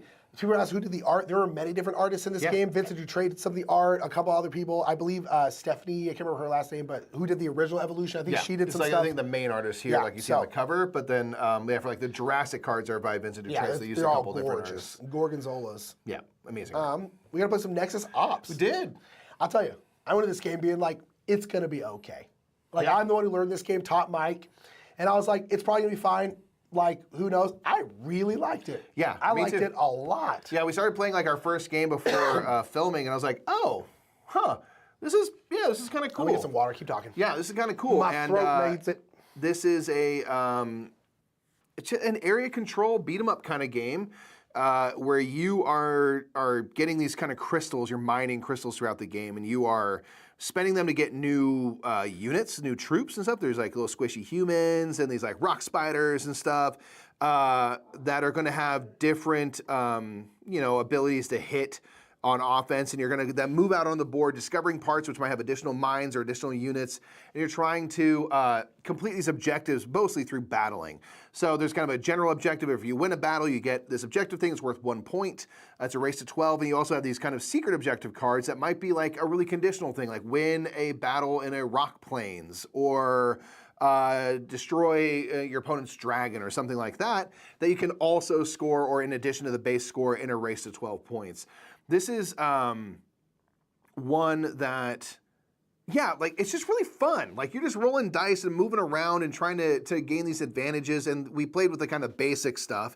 There's advanced sides, which would be really fun. They have like more abilities, more powers, more things to kind of consider. But even the base side was really fun, where it's like a lava leaper. And if they go into lava, they're more advantaged in their attacks. They can actually jump out of lava and jump over stuff into 2 spaces, and then go and lay waste and things like that. So like that was really fun and interesting. That's one thing we both really liked, and that was just with the basic version of the game. So I'm curious what the other one. Next Ops has been around for a long time. This is a new edition. When you play it, I'm like, this feels like this kind of older game, but like I also understand why it still has play today and why they'd make a new edition, because it is really fun and like kind of straightforward. You're just going around and just knocking each other around. Yeah, it was fun. I liked it a lot. I thought it was really good. You played Odin? I played Odin. What's this game? This little cute card game, and I'm trying to think of like how specifically it works now. It's kind of Scout-ish. It's sort of a ladder climbing card shedding game where you are you're playing out these like Viking cards, and oh gosh, I'm trying to remember the specifics now. It's been such a busy month. Linnea, if you're in chat, help me out. Didn't leave much of an Played impression. as Linnea. You're playing out these cards and stuff, but every time you play cards, there's basically you're going to have to take one of the cards that you're beating back into your hand. Okay. And so it's actually this kind of tricky thing of like, how do I actually get rid of my hand and like kind of go out first? And yeah, it's really fun. The neat thing about Odin is the cards you play out. So yeah, you can play out like a run of cards or a set, and it kind of creates a value. So if I play, again, correct me if I'm wrong. Yeah. So you play 9 and a 5, the value is 95. Interesting. And so you're trying to like play a higher hand that way, but then again, you're gonna have to take cards back. But you can also play, I think, all the same number or the same suit, essentially. And those things you can play out. So yeah, it's fun to try to think of like, okay, how do I actually get a high value with these cards? And then how do I actually go out? Because if you go out completely, then you don't have to pick anything up and you win the round. So Nice, cool. It's, same number or color, no runs. Okay, same number or color. Yeah, it was really cute, really So fun. is it like Volumino? Kinda. It's almost the same number, and it's like you play. It's kind of, yeah, but if you play 3 cards like 9, 5, and 1, you have 951. Like it's not whatever that would be. okay. So, or you can't play runs, but you get it. Oh, yeah. Sure. Yeah. So it's like Monster Crunch, maybe, I don't know. I know. We played Pampero. Play Pampero. Pampero. We wanted to play this game for a long time. Long time coming. First thing we bought at second thing we bought at Gen Con. Yeah, really, really liked Pampero. We did a playthrough of it. Go watch that. Check it out. Because we wanted to show it off, because we really wanted to play it, and we knew if we play for a playthrough, we're gonna have to play it. So yeah, let's do it.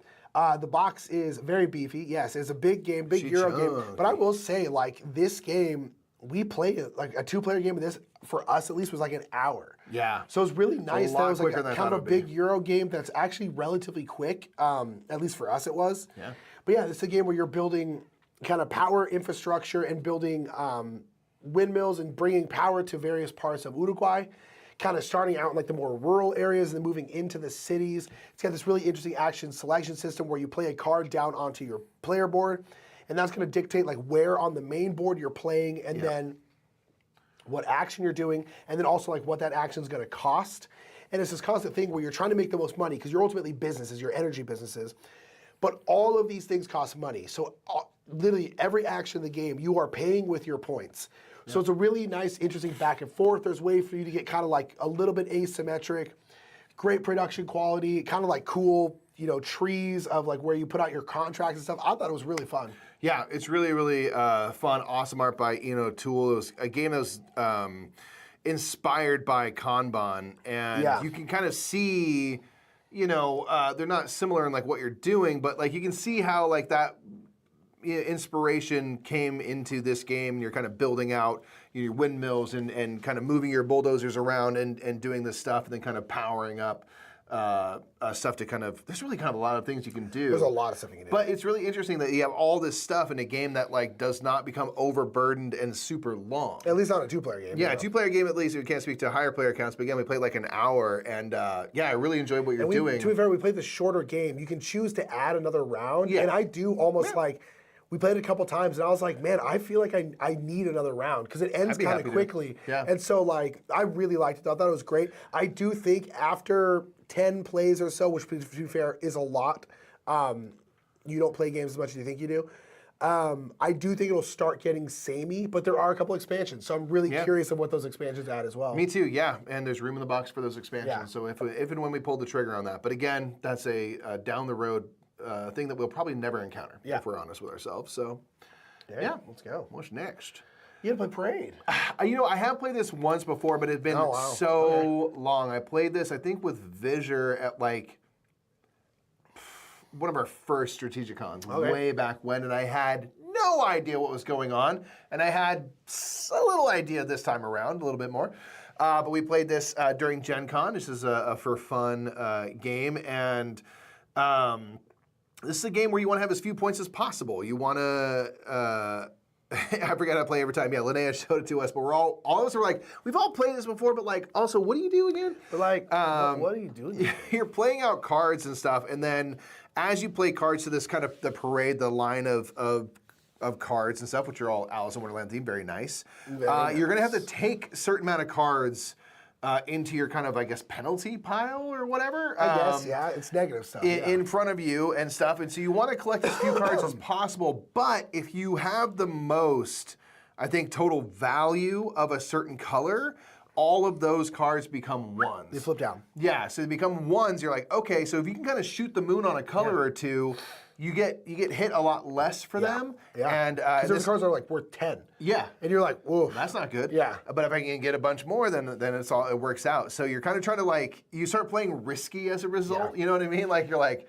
well, I'm gonna try to take all these cards, and if you're like me, it doesn't work out. When I played this game, I played this with like Monique and Naveen, Amy and Maggie, a bunch of people at not this last I started West one before that, and I was just like, I was trying to shoot one on everything. I was like, I'm either going to have the greatest score ever or the worst score ever. And to be fair, I think Monique actually had a worse score than I did, but me and Monique did very bad. Yeah. But it was very fun. It can go poorly for you if you go too heavy in that strap, but it can also go really great. So yeah.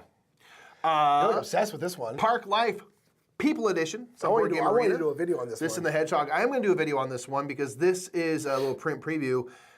One of the most unexpected gems ever for a board game for me. Wow. This is one that Jeff and Jamie mentioned on their anticipated Gen Con list, to which I said, what?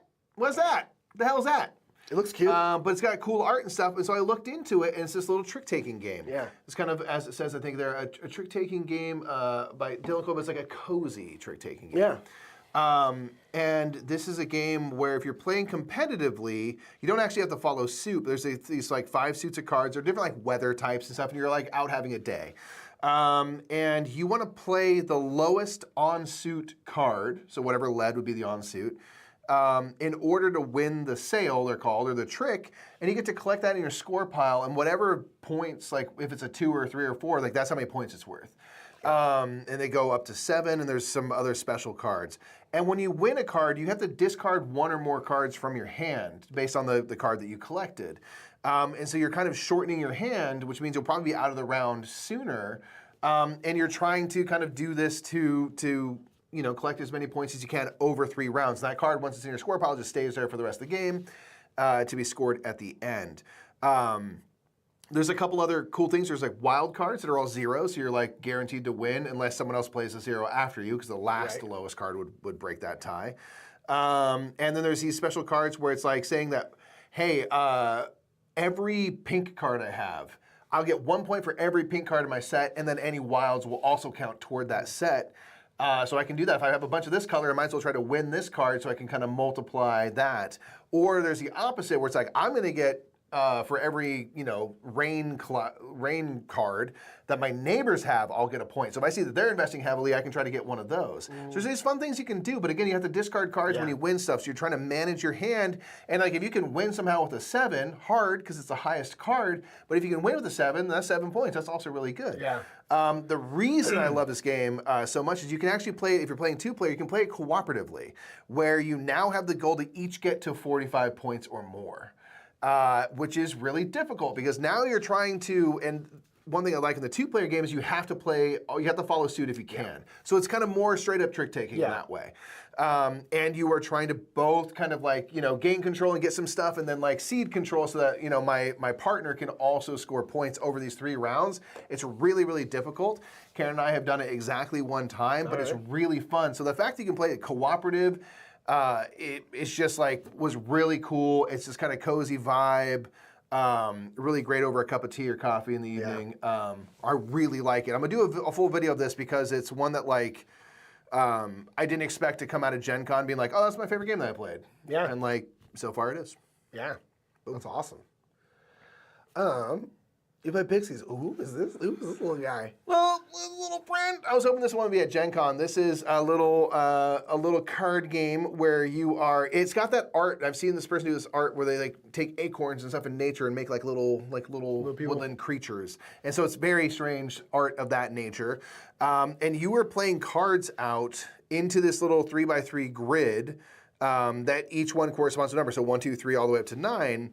And you were trying to play out cards in such a way that there's a bunch of different things you can score. One, you can score your biggest group of a single color that are contiguous. And if you're in the first round, I think it's 2 points and 3 points and 4 points. There's these like little swirlies and these little X's. You want to have more swirlies than X's. You get points equal to the difference. And then if you have like a 9 already and you play another 9, you can essentially tuck one of those 9s under the other and it verifies that number, and then that number then becomes worth its value. So it'd be 9 points. And you're trying to do this to win rounds and stuff. It's really cute, snappy, really adorable. It's kind of a sea salt and paper-ish level, and one that I think would kind of, inhabit a certain kind of time and place. Right. Would be, for a good pick. So I really want to pick this one up when it becomes available widely. I think Pandasaurus is picking it up similar to they did for Season on Paper. Yeah. We played Rollin' 1. Yeah, I played some in the airport as well on the way home. In the airport, yeah. This is a golf game where you have a little anthropomorphized animal golfer, and you are trying to get to, you're trying to get to the hole. You're trying to get to the green. And you can set up the kind of course in a bunch of different ways, and you'll basically each round, I said a little mini game, each person will set up the course once, and then once everyone's done it once, that'll be the end of the game. Yeah. And basically you have your little golf ball, which is very cute, and you're rolling out these dice, and all these dice are different, and they're essentially different clubs. Yeah. So like this dice is like a sand wedge, this dice is like a 9-9, this is my driver, and they have benefits and drawbacks depending on if you're on the fairway, the green, if you're in the rough, that kind of stuff. They're good at certain things, and you're basically rolling, trying to, have your ball go as far as possible, or I guess not as far as possible if you're close to the green. Depends on where, Yeah, basically try to get in the hole before anyone else. Yeah. I thought it was really cute. It was someone the designer handed us this game like as we were leaving Gen Con. Yeah, we were walking out the door. And we played it that day at the airport, and it was cute. Yeah, I like that you can, the different dice have, it's not just as a D12, and so you can roll 1 through 12. There's different symbols, certain things will allow you to kind of slice a ball. And so maybe because we're just not good, you got to get good, son. Or maybe our shot selection wasn't great. Like, it was difficult to stay on the course and not get into the rough and things and kind of get messed up. And so I was like, oh, this is actually trickier than I thought. It's very light, kind of, you have some powers and stuff, so you can do a little bit of mitigation. It's just got enough of that mitigation and being able to select your shots and basically your die to make it kind of fun. You know what I mean? It's like it's not an all-timer by any means, but it was good. Really enjoyed it for what it was. And I like that you get to make the courses yourself. So you can make all sorts of like really easy, really hard ones. So like as a family weight thing, I think it's really cool. And the pieces are nice, a little golf ball. They're nice. It's good. Shows your initial direction. So there's enough choices to be made. Yeah. I really thought when we first heard about this, like, oh, so you're just gonna roll dice and whatever happens, happens. You're like, not exactly. Not exactly. So yeah, it was pretty cool. Yeah. Things and Rings. Things and This is one of the games we want to pick up the most. Yeah, this is again, I guess competitive. It feels cooperative. It's kind of like semi-cooperative. You can play cooperatively, to be fair, but it's another deduction game. It's a deduction game, yeah. So you have one of the players will be the knower, who is going to know the rules of the 3 rings. Basically, if you're going to play a card correctly, it has to follow the rule or rules. If you're playing it in between 2 loops, it has to follow both rules.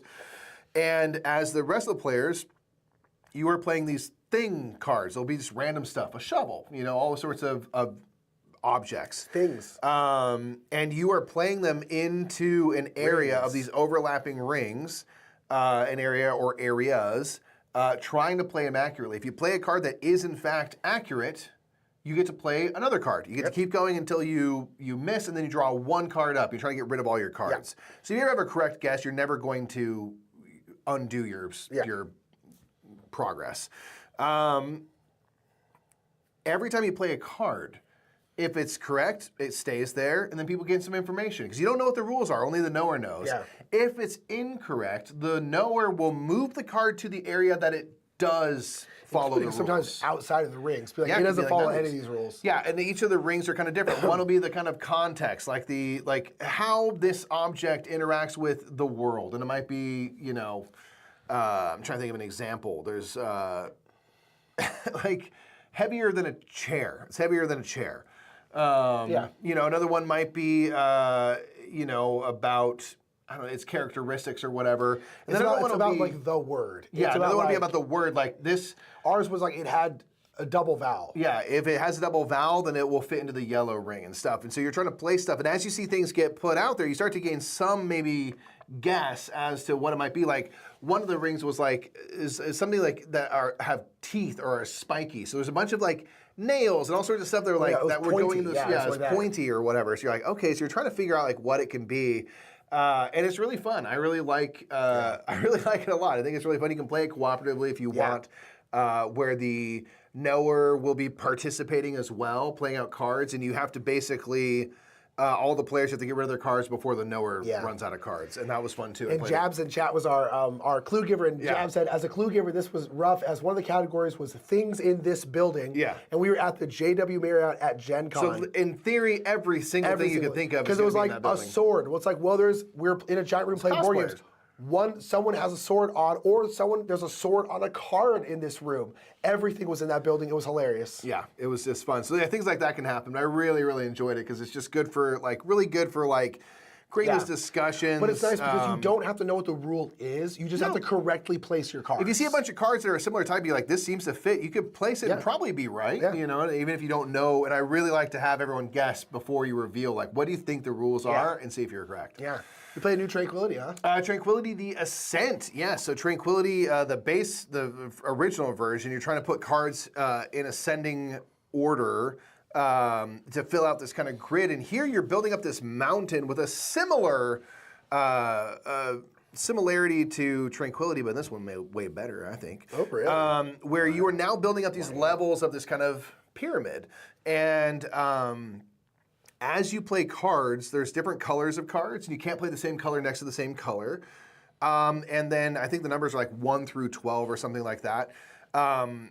And if you put a number, like a 1 is down, for example, I put a 3 next to it, I have to discard 2 cards equal to the difference between those numbers. So you want to play a bunch of 1s next to each other if you can, but again, you can't repeat colors, and you're trying to basically build this mountain before you all run out of cards. Okay. It's really fun because it's really tough. You can't talk about what each other has. It's a tough challenge. But there's like some campsite cards and bridge cards that can kind of help you out along the way. And the other trick is that, like, if it's a card's a 1 or a 2, it can only be played on the 1st or 2nd level. So you need your high cards, you need to kind of save those for the higher levels, but trying to play stuff efficiently if you can. And the way they get filled out is they have to get placed on the leftmost available spot on their level. So if I have something that's like a nice mid-level card, I can't just drop it in the middle of the mountain. You have to play as far left as possible on that level. Yeah. So there's some really fun things to consider, but I really enjoyed the base Tranquility. I like this way better. Okay, cool. I think it's That's good to awesome. know. I think the new one is so good, and I Better be just a square. didn't give a thought about it. At Gen Con, I could have picked it up, and then I hit up Lucky Duck after and said, like, hey, I was a dummy. Can I get a copy? And they said, I don't know if they have any available, but they said, like, we'll get you sorted at some point. awesome. So I was like, yeah, this game's awesome. Hi, Cheryl. We play Turn Up. Cheryl. We play Turn Up with the designer. This is a, I guess, kind of a bluffing. Bluffing. Yeah, it's a bluffing game. It's BS. Yeah, it's a little bit of BS where you're basically putting out cards saying what's on those cards. Like, this is you can put out 2, right? And then you One has to be face up, one has to be face down, I think. Yeah. If you're so playing you- 2. Yeah, so you say, like, these are both 5s or something like that. And the people can basically call you on it. And then basically, if they call you and they're right, they're going to get a turnip, which is a point. If they call you and they're wrong, you're going to get a turnip, which is a point. But if no one calls you on it, you get to keep it and you harvest it. And you basically want to, when you harvest, because you can call for a harvest. Yeah. When you harvest, you want to have The highest value. total value of all your stuff. So it's this weird thing where you're bluffing and trying to get people to call you out so that you get a turnip for it, because Yeah, points so are... the turnip tokens, I think, are worth 2 points. That's what it was, And so yeah. they're more valuable than the cards themselves. But if you win these harvests and stuff, you obviously, so you're kind of like weighing those options.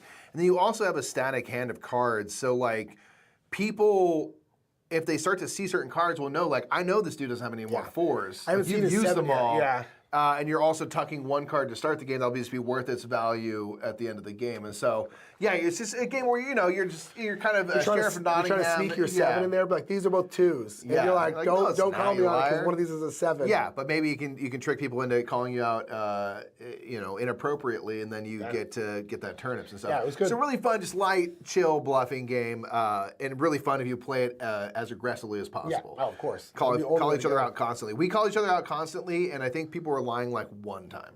And none of us got better. We just kept calling out each other with full confidence, full chest, and we're wrong every time. Yeah, pretty much. Which was great. You played on Rest, huh? I played on Rest, yes. This is one that I was tripping out. I've played this on Board Game Arena a couple times, and I was like, I've played this game before, right? No, I haven't played this game. Have I? Why do I know certain things? Why does this look familiar? I think maybe, I don't know if it's right. I think Monique and Naveen played it, and I watched a video, but maybe I was sleepy or something, because I was like, some of this is in my brain, but I have not played this game, I think.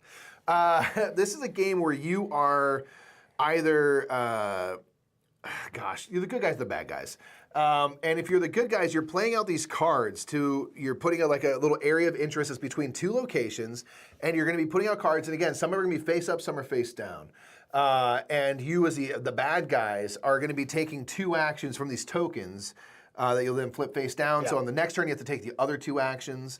And you as the rebels are trying to complete these missions, which are all going to be have more red than blue, but with blue you have to have at least a value of 3 or higher total amongst the cards. Yeah. And as the Empire, I'm trying to move cards to areas they don't want to go, reveal cards to get information, kill cards, or block a location. And you're trying to make sure that you're trying to outlast the rebels. You want to make sure you get through 8 turns before the rebels complete, I think, 4 missions or 3 missions or something like that. I think it's 3 missions. And every time you complete a mission, you lose one of the locations, so it kind of gets a little bit tighter and tighter and stuff. It was really fun. This is one that, as the Empire, I think they are, the bad guys, to start, I was just like, I don't know how to be strategic at all, and then I kind of figured it out, and I could actually start playing strategic as either side. So it's a really hit information, bluffing, kind of, you're dodging, you're kind of trying to get the Empire to look at these cards, be those cards aren't the important cards, those are the face-up cards the whole time. So it's a really kind of heads-up 2-player game. That was fun. I enjoyed it quite a bit. So yeah. Sweet. And you played Vampire Queens. Yeah. This was another one that we played. What were you doing? Were you playing... What the heck was that? Another game? Where did you play this? This was at Gen Con. I know, but where? This was, we were playing with Kane, Klenko and stuff and everybody. What was I doing during this? Why were you not there? I don't know. I remember you guys playing this. Why was I not playing this? I don't know. I don't remember. This is an interesting kind of... I was nearby. Kind of, ladder climbing game? I don't know. I feel like you're trying to play stronger. I did play this. Yeah. I was That's what I thought. Okay. No. I was had to have been there. Yes. Now I remember. Yeah, you're trying to... I had forgotten to play this game, yeah. Yeah, you're trying to play out cards and stuff, and I think get rid of all your vampires before dawn or something like that. I honestly can't remember. All of us were playing, and we were all I remember from playing this was just I think we're doing something wrong. And I don't think we were, but all of us were like, is this right? Is this I know Van Helsing was in the game, and having him was both good but bad. Yeah. I don't quite remember how to play this game. It was late. It was late. It was at one of the last games we played, I think, and I don't quite remember this game. We all had a great time. It was great company and stuff, but I, can't really recall. Couldn't tell you much about the game. But that's Vampire Queens, baby. How to play it. That's not a bad thing. All right, so now we're games. Those are all the new games. Now we're in the games we played before. We're going to go through these very, very quickly. Yes. 20 Strong, solo game by Chip Theory Games, where you are rolling dice, managing your dice, trying to get through a deck. I really, really like it. I've been soloing it a bit. Bunch of Solar Sentinels in it. They're at the base set? Yeah, still. Yeah. I was like, I don't feel like learning anything new. Yeah. Battle Artichokes, this is one that I come around to fairly often on Board Game Arena. So good. This game is amazing. You're just trying to get rid of all your artichokes, I assume by eating them because they're amazing. Artichokes are delicious. Great. And pull a hand at the end with only your vegetables and all the cards do different stuff. Fantastic game. Yep. Amazing game. Absolutely outstanding. I played some Ark Nova. Yeah, I played. Always in some Ark Nova. I'm always in some Ark Nova. I played for a good month and a half straight with my buddy Dan or Jared or Jared and Dan. Back to back games, and then I played a game against Monique. Okay. And with Linnea was in that game too, and got destroyed. Destroyed. Monique took no prisoners. She never does. She just cut your heart out, and you got to watch it beat its last beats Sounds like before he Link, collapsed over. It was just brutal. Yeah, yeah. Brutality. Before you play, shouldn't be trusted. Azul Summer Pavilion. This is another one that this is like early days of dating Karen. She was playing this. It was like one of my first times hanging out with her and her friends and stuff way back when. And I was like jealous because like, oh, I haven't played the new version and stuff. And then like many years have passed. I still had never played Azul Summer Pavilion. And then now it's on Board Game Arena, and I've played a bunch of games, and it's fantastic. I really, really like this version of Azul. It's cool. You're like kind of building these like flowers and stuff, and kind of building out. I've just played a bajillion games. So, like Karen and I will play like a game a lot of times in the evening. Now that she's beat me a few times, she's like, I'm over it. But before then, when I was winning, she was just like, again. She needed to feel the need to just crush me. Yeah. Boop. Great game. Cat game. Yep. Try to make 3 cats in a line. A more thinky, abstract game than you think. It is trickier. Despite being like one of the simplest games on the planet. Very good. Very tricky. Very tricksy hobbits. I want to play this just because, again, I love this weird cover. Botanique. This is actually at Big Brother Comics, if we're curious. Why haven't you bought it? I don't know, because I'm dumb. I just haven't done it. True. This is a tile laying game where you are building out this kind of network of pipes and trying to create like I think if you get 3 or more of the same color, they each are becoming worth a point. There's also flowers on these. Some of these tiles are worth points and things. You're trying to do that, but there's this kind of like 3 rows, a middle row, then your side row, and your opponent's side row. And you're trying to put tiles on and then get them released so they can actually get added to your tableau. So it's kind of an interesting way that you kind of select tiles and actually get them to come into, being able to be placed out into your little network. Really cool game. Yeah, really like it. Sweet. Yeah, I really want to try it. Yeah. Captain Flip. You know we playing it. We know we play Captain Flip. We talk about it every month. We played it at Gen Con. I'm sure you played it on BGA. Yeah. It's great. Captain Flip. I love this game so much. You get a tile. It's got a pirate crew. You can either keep that one or flip it over. Once you flip, you can't flip it back. And put it in your pirate ship. It's great. It's like every single time you pull a tile, it's always interesting. This is why this game will always be perfect. This is why this game you can play it forever. Yep. Because every single time you're like, you always want to know what's on the other side. What's on the You other side? always want to know. The grass is always greener, right? You got to find out. You gotta find it's perfect. It's always intriguing. It's a perfect game. Casa Mahogany. It's amazing. Still very good. Still great. It's still very good. Still amazing. Yeah. Such a good game. Get wrecked. Love that game. I had some poor dice luck in that game, but it was I enjoyed it just fine. Love it. You like Caverna? I'm playing some Caverna, man. Ooh. I really do like this game, dude. I love I know I've kind Caverna. of gone up and down and around on it. I think with this game, like I would get cowed by like I just need to be more like willing to get more workers, do more stuff, be strategic, and I've been digging back into it, and it's great, man. It's just really, really solid. Yeah. It's like these simple turns of getting like these resources and stuff, but it builds up into this kind of delightful. I like it. I think the last time I played it, I was same thing. I got a lot more workers, and I was like, oh, this is way more. I can do more now. Like I can do more now. It's important. Great. It's important. You played Darwin's Journey? I played some Darwin's Journey. I soloed this. This is an alpha, I think, still on Board Game Arena. So get hype if you're into Darwin's Journey and stuff. And I was like, oh, dang, I'm going to solo it because I have never soloed it either. Yeah. And I didn't want to, like, obviously I have to learn how to manage that. And so I played a game, got rolled by the solo. But it was fun. It was really fun. And I'm excited for it to be on BGA. I feel like this is a game, we kind of talked about how we've kind of cooled on it a little bit. I feel like this is a great, like, I'd play on BGA kind of whenever. Yeah. But I probably wouldn't play in real life that often. Yeah. I think that's kind of where it is. But I'm like, oh, if this is going to be on BGA, great, cool. Right. And maybe I'll play more and get back into it. I don't know. Yeah. The place Distilled, this was like one of the few games, we had like an hour and a half. Yeah. Before Mike had to go home. Yeah. And we were like, we don't actually have any work that we like have to do right now. We're like, there's not enough time to do a let's freaking play a game right now. Let's just play a game right now just for funsies. Truly and we played Distilled, and it was, I freaking love Distilled. It's so good, dude. Distilled is so much fun. So good. Playing on a little spare table over here. Shouts out Flexi Spot. Flexi Spot, shouts out, not a sponsor of this video. Distilled is absolutely fantastic. It's just fun. I don't know. It's just fun. It's just fun. I don't know what it is about it. It's just fun. Yeah, you're just buying stuff. Yeah. I played a little. You played Jeff Source? I played Jeff Source. It wasn't on your list. You played it. I thought I did, but It wasn't on your list, but I played before. with Tara. I played some games with BGA, my friend Tara. Nice. And yeah, Draftosaurus, we finished up. We played Glass Road, we'll talk about in a second. But and then we had a little bit of time, so I was like, let's play Draftosaurus real quick because it'd been a little while for me. Draftosaurus is great. You're drafting dinosaurs, putting them in like in a dinosaur zoo. It's super, super fast. We played 2 games back to back because you can in like You gotta 10 play both minutes. sides, yeah, you know? yeah. So Draftosaurus, great. It's outstanding. One of the best drafting games out there. We played Draft and Write Records. Yeah, we played some more because we played this on your birthday last year for the first did. time. We played It's on this at Board Game Gen Arena. Con. We picked it up at Gen Con, played it on, I think, our kind of final night there.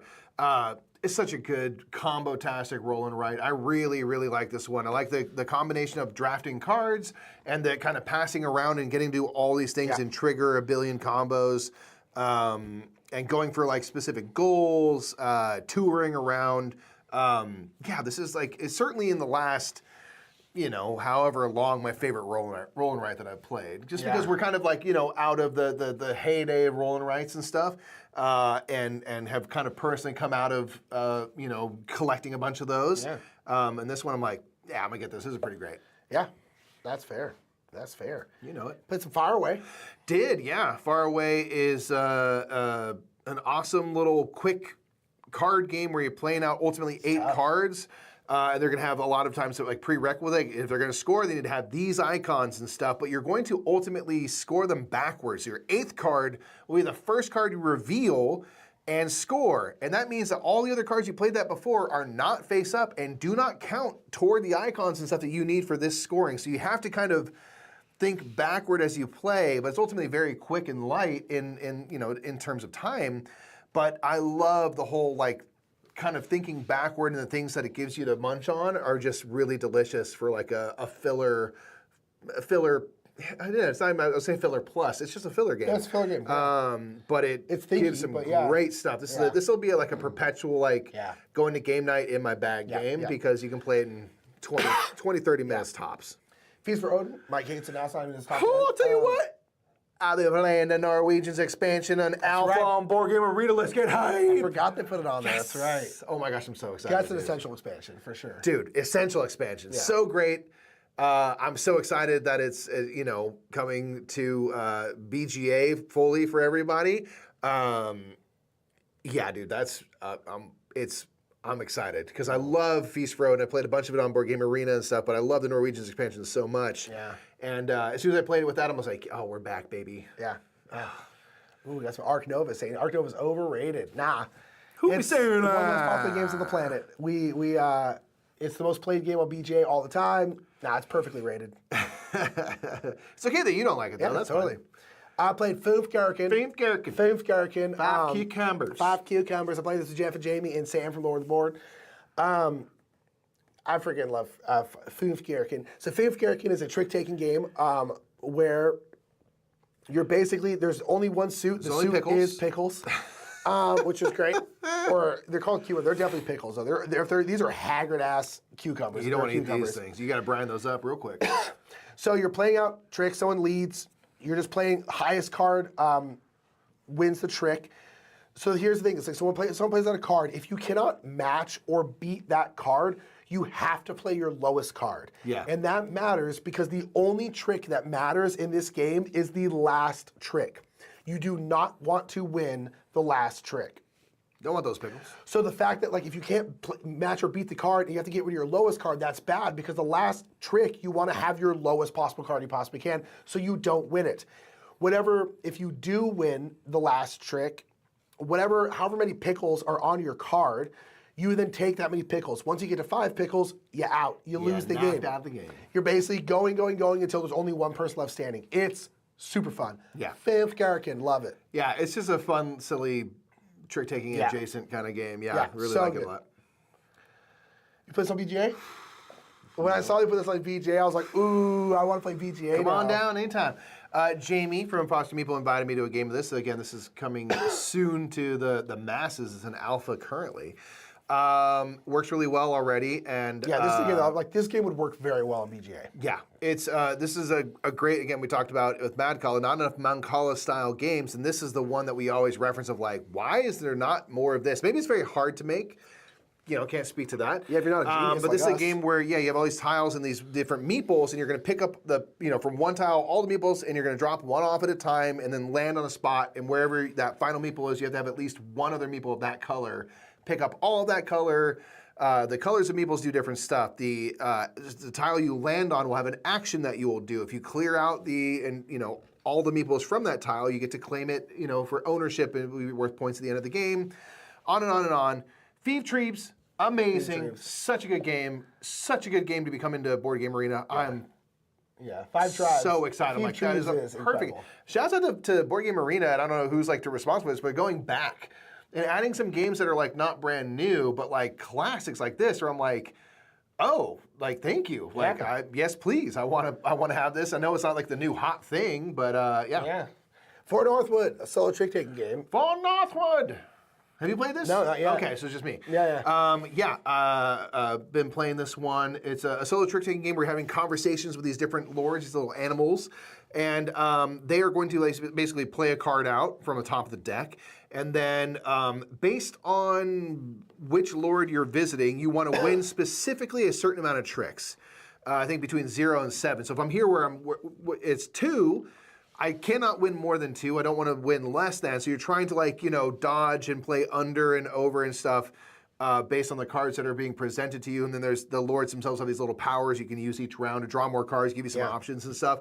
Really great. Really, really like it. It just kind of works really well. It's hey, just flip over that card and see if, you can play higher or lower or whatever you want to do. And it actually works really well for trick taking where you have this kind of randomized opponent or not really opponent. You're trying to come together. You're trying to have conversations that lead to positivity. Yeah. I really enjoy it. Really enjoy it.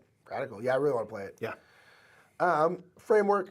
Love Uwe Rosenberg, great. Amazing. Love it's it. one of the best family games on the planet. Yeah. If not Tiling, the best. goodness, build up a nice engine of colors and stuff. Just so good. Insanely good. So good. Played some Fuji Flush. Played this in that big group with Jabs and the Board Game Family New York in the chat there and stuff, and Lene and all those people. I love Fuji Flush. It's in my top 10 games of all time. Ain't moving, I don't think, anytime soon. I freaking love Fuji Flush. Cards you had to get, you're trying to get rid of your cards. You're making choo-choo trains. It's one of the greatest games ever made. Fight me. You heard it here, folks. You heard it right here. I played a little Gaia project. Haven't played Gaia in a while. We're going to play it again soon here. We are. We're going to be covering the expansion for Capstone Games, so get hyped for that. And you have not ever played Gaia Project, so you played Age of Innovation. Yeah. We played that a bit. And so I played with my buddy Rainer. We were like, let's play some Gaia, man. Yeah. It's so good. If you like Terra Mystica, Gaia Project, probably still. I like Age of Innovation a lot. I just played it the other day with another buddy. Is that one of BJ too? Yeah. Yeah. Gaia is probably still the best. I mean, it's so good. That's not a diss to any of the other versions. Gaia Project All those is are trash. You hear it here. Amazing. Yeah. Amazing. Yeah. I really want to try. Board Game Arena's got everything. It's the best thing. I'm gonna make another video about that. I think Board Game Arena is the best thing to have happened to board games. That's a good video. Possibly. It's a very clickable. I'm making the argument for it. I'm gonna make the argument for it. You don't have to agree. Just for Robin Hood. Also BJ now. Yep, also an alpha on Board Game Arena. So played a couple games of that over there, working out the kinks. If you like war games and stuff, this is a great kind of entry point because it's lighter, but it's Robin Hood versus Sharing of Nottingham, and you're moving around if you're Robin Hood trying to rob, different travelers on the road or these carriages that the sheriff is putting out, and the sheriff is trying to maintain order and control. It's order versus justice. I think I would like this game async more than I would in real life, and so I really want to try it on works well. BGA. Works well. Yeah. All right, so going quick, Ginkopolis. Ginkopolis, One of the best games ever, really. So amazing. So good. Elegant. We've talked so much about it. You know how much we love it. Yep. Gizmos. I want to try this game again. You know what? I This is something I was talking to a buddy about this after we played, and it's the one that I'm like, I think I like this better on Board Game Arena than in person. I really like this game, but I still think I think it's meant for this forum. I really do. I think it's just the way it works. There's the management of everything is nice and easy. It's a really great game. Yeah. It's really awesome, man. Praise be, though. Praise be. Phil Walker Hard. Praise be, no miss. This is one of the games I played on BJ. It was Glass Road. I played again our friend Tara before we played Draftosaurus. Glass Road is great. We just talked about it in our low time frame, high strategy games. Glass Road is a really, really good game for that. 2 players. This is like a 30-minute game. You're basically choosing 5 cards from the 15 cards you have. If someone else has the same card that they chose, they'll have to reveal it when you play that card, and you each can only do one of the 2 actions. If you play it and no one else has played it, you get to do both of the actions. It's just, and they're doing typical Ube stuff. You're like building buildings, you have resource wheels. It's Ube stuff. It's Ube in a bag. I really, really like it a lot. It was great. Really, really fun. Been enjoying that one. Play Hadara. Dude, okay, so check this out. I played Hadara with the expansions. They're nice. Yeah. Yeah. Hadara with the expansions, which are available on Board Game Arena, are really great. So Hadara is one that we really enjoyed, and we're kind of like had played it out, like because there's only so many cards in the base game, and you kind of see them every game, and you're like, all right, I get it. And so one thing I was really hoping for, I think there's 2 expansions if I'm not mistaken, was like new blood, like give me some more variety from game to game. And the stuff that are some of the cards that are available in this are really interesting. There's ones that will it's going to move you up 3 on the red track, but take you down on the blue track.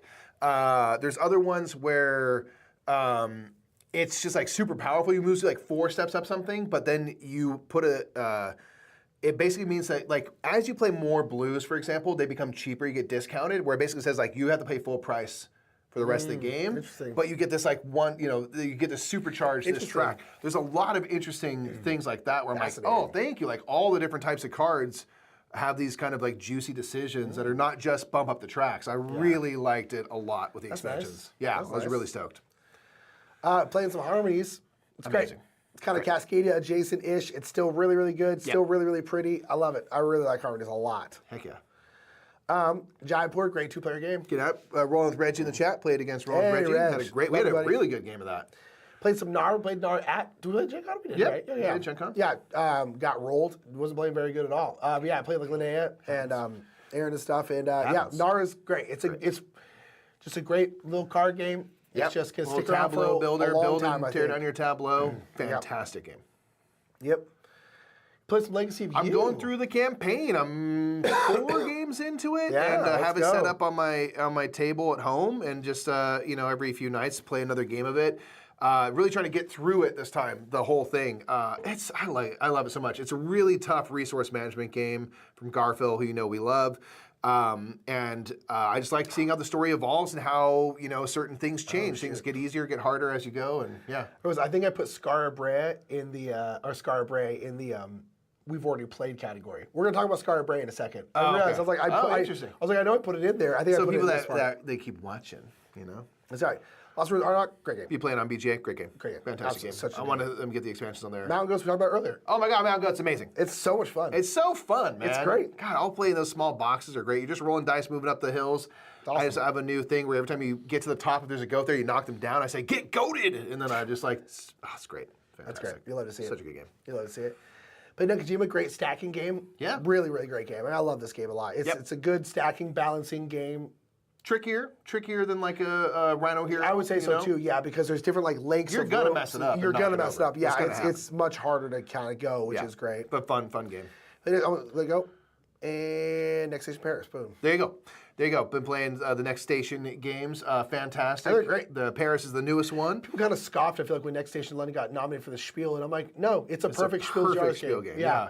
It's great. You're making these networks and stuff, and each of the round you have one of the colors of pencil, and you're trying to build out in a way that in the later rounds you're hopefully not blocked in. Yeah, it's such a smart way to do that kind of route building game. There's different objectives, like get to these places and stuff like that. I love these games a lot, and they are quick and breezy. And absolutely perfect Spiel nominee. Yeah. Obsession. Obsessed with Obsession, always. Always. Yeah, I love it. Being British and fancy and stuff. So large boxes are useless? Yes. I said it. This on Alpha right now, on Alpha in BGA. I played like 3 or 4 games of it, and I forgot, because we don't play it that often, because we're got new stuff too. I forget how much I love Orleans, and we got super into Orleans Invasion playing cooperatively, and this is just the base, and I forget I really do like it competitively the best. Yes, it's so good. Yeah, it's good. Oh man, I'm just be getting cheese and whatnot. Oh, it's awesome. I'll be getting It's awesome. cheese. Orleans is fantastic. Great ad for BGA. Yeah. Post-Splosh. Love this. Making potions, using potions. I just love this game for the fact you can pull off like those super turns where you use like 2 or 3 potions at once, get all these marbles. I think this is one of the best games to get people into the hobby. I completely agree. Like if you're like, what game should I show people? Show them Potion Explosion. Yep. I think it's one of the best games to do that. It's one of the things that got us deeper into the hobby. Shouts out Nowbari in chat. We got to play Reef Project with Nowbari at Gen Con. Great suggestion, Nowbari. I had so much fun playing And I played it more than you, so you got to play it again. I forgot how good it is, man. It's really fun. I really like Reef Project a lot. Yeah, I think it's great. Great company. We were sitting in an area at Gen Con that we were not supposed to be playing board games in. We were in the farthest, most tucked away RPG room. But there was, empty tables, and bless them, there was a couple people doing stuff, and they never gave us any trouble for it. Appreciate you out there for just letting us do our thing, and then we got the heck out of there.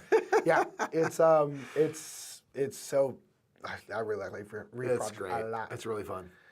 Played Santorini? Yeah, played a quick game of Santorini. It's on BGA? It's on BGA. Yeah, it works well. It's a fun one. That like the God powers in there too? Yeah. Okay, cool. Yeah, I think the God powers. Yeah, which is cool because you gotta do that. We can mix it up. I have this thing that you can do or that you can't do and I can do and stuff is really cool. So great abstract chess-like. I should get BGA to sponsor your rap reviews since you give them all this advertising. I was thinking that, man. They're not gonna. Email out. I don't think they give money to anybody. They really should. Put an email out, man. Seesaw on paper? Seesaw on paper. Great. Set collection stuff. I had the most blurst game. I couldn't get nothing going, but I really enjoyed this, especially with the extra salt expansion. Just a couple of new cards, jellyfish. Yeah. Similo. Play a game of Similo. Dude, I forget how amazing. I've never played Similo. What? I've never played any Similo. We have Similo Lord of the Rings, man. Okay, I'm gonna fix that today. I'm gonna fix that today. This is a great game where you're trying to get people to guess characters by playing cards from your hand that are other characters. You can even blend sets. So you're using, as a clue giver, stuff from another set to give clues, which is really fun and makes it sometimes really weird and hard. And you're trying to get people to say, like, this character I'm playing is similar or dissimilar to the one I'm trying to get you to guess, and you are trying to eliminate options that you don't think are correct. Fantastic game. It's a great game that I'd love to play someday. All the versions and just mix them up into crazy ways. Was it Matthew give us the Similo Lord of the Rings? Yep. Yeah. Shouts out Matthew, dude. Love him. Shouts out. Matej J. All right, so this should have been in our is a new new games. game. I don't know why I put it over here. It should be our new games. Scar Bray we played. We did a playthrough of it. Check it out. Was that this week? Yes, it was this week. Yeah, Monday. Yeah. Scar Bray, this is the new Garfield game, that new Garfield hotness. It was good. I liked it. It's good, man. I liked it. It's very, mixing up resources in different ways, managing those resources. You have this kind of storage on your board, and as you add resources, you have to kind of move this slider over that starts producing midden, which is like waste essentially. So you're trying to you kind of want to only have the exact resources you need, but every time you're doing an action that's going to give you resources or harvesting with a settler, you have to take it all. You cannot just not take something, and so you're trying to kind of manage that and then take actions, upgrade actions to get better versions of things and make like the cleaning action to get rid of that midden. And then each player will have one action that is unique to them that might have extra components or a special thing that might push you in a direction. And you're trying to do these things to move up these tracks and upgrade these cards, and you're just drafting cards to do all of this. A lot of fun stuff going on with this one. Yeah, I'm curious with Scarbray. We've only played it 2-player. I'm curious at 4-player if the downtime becomes an issue. Because very often with how you're selecting actions, you're going to go last in a round, and then you're going to go first in the next round. At least in a 2-player game at most. You're right. Yeah. Unless people are passing and stuff. Although the passing might be more interesting in a higher player count game. But I think if you're if you go... Well, you're right. If you're ever last in the round, if you go first in a round and then last in the next round, in a 4-player game, especially in the 4th round where you have 4 workers too, I worry that you're going to be sitting there for a while. That's very possible. You know, if you're going to draft a card, then use all of your workers every turn, and that can, you're right. When you build up a lot, it's not a super long game, so you're not going to be sitting there for an hour. But I am curious if the downtime. It's also one of those games where this is one of those games where more players, I don't think is going to improve the gameplay. So I'd probably just play it at 2.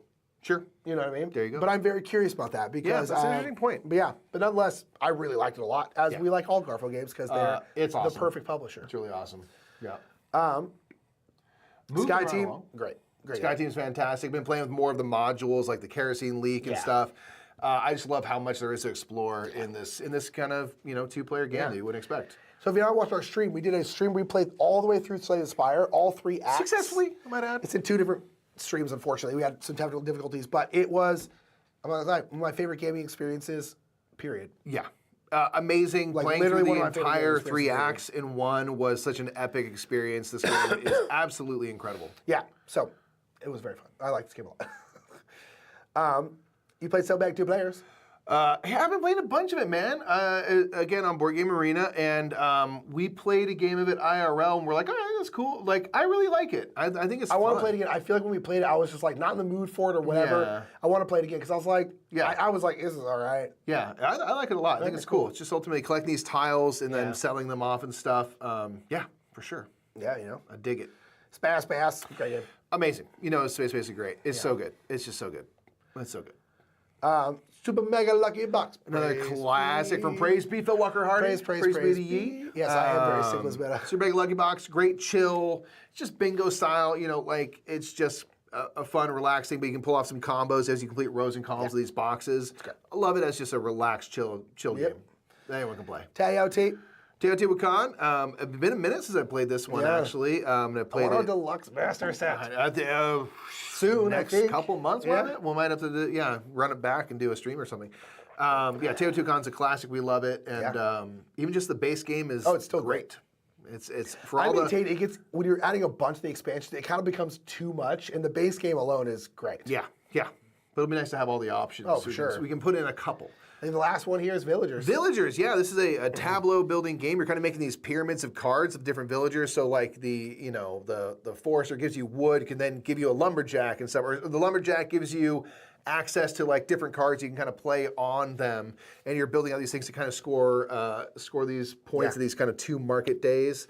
And get that money, which is interesting. Get that money. Interesting game. I'm terrible at it though. Awful at it. All right. And that's it. That's 84 big ones.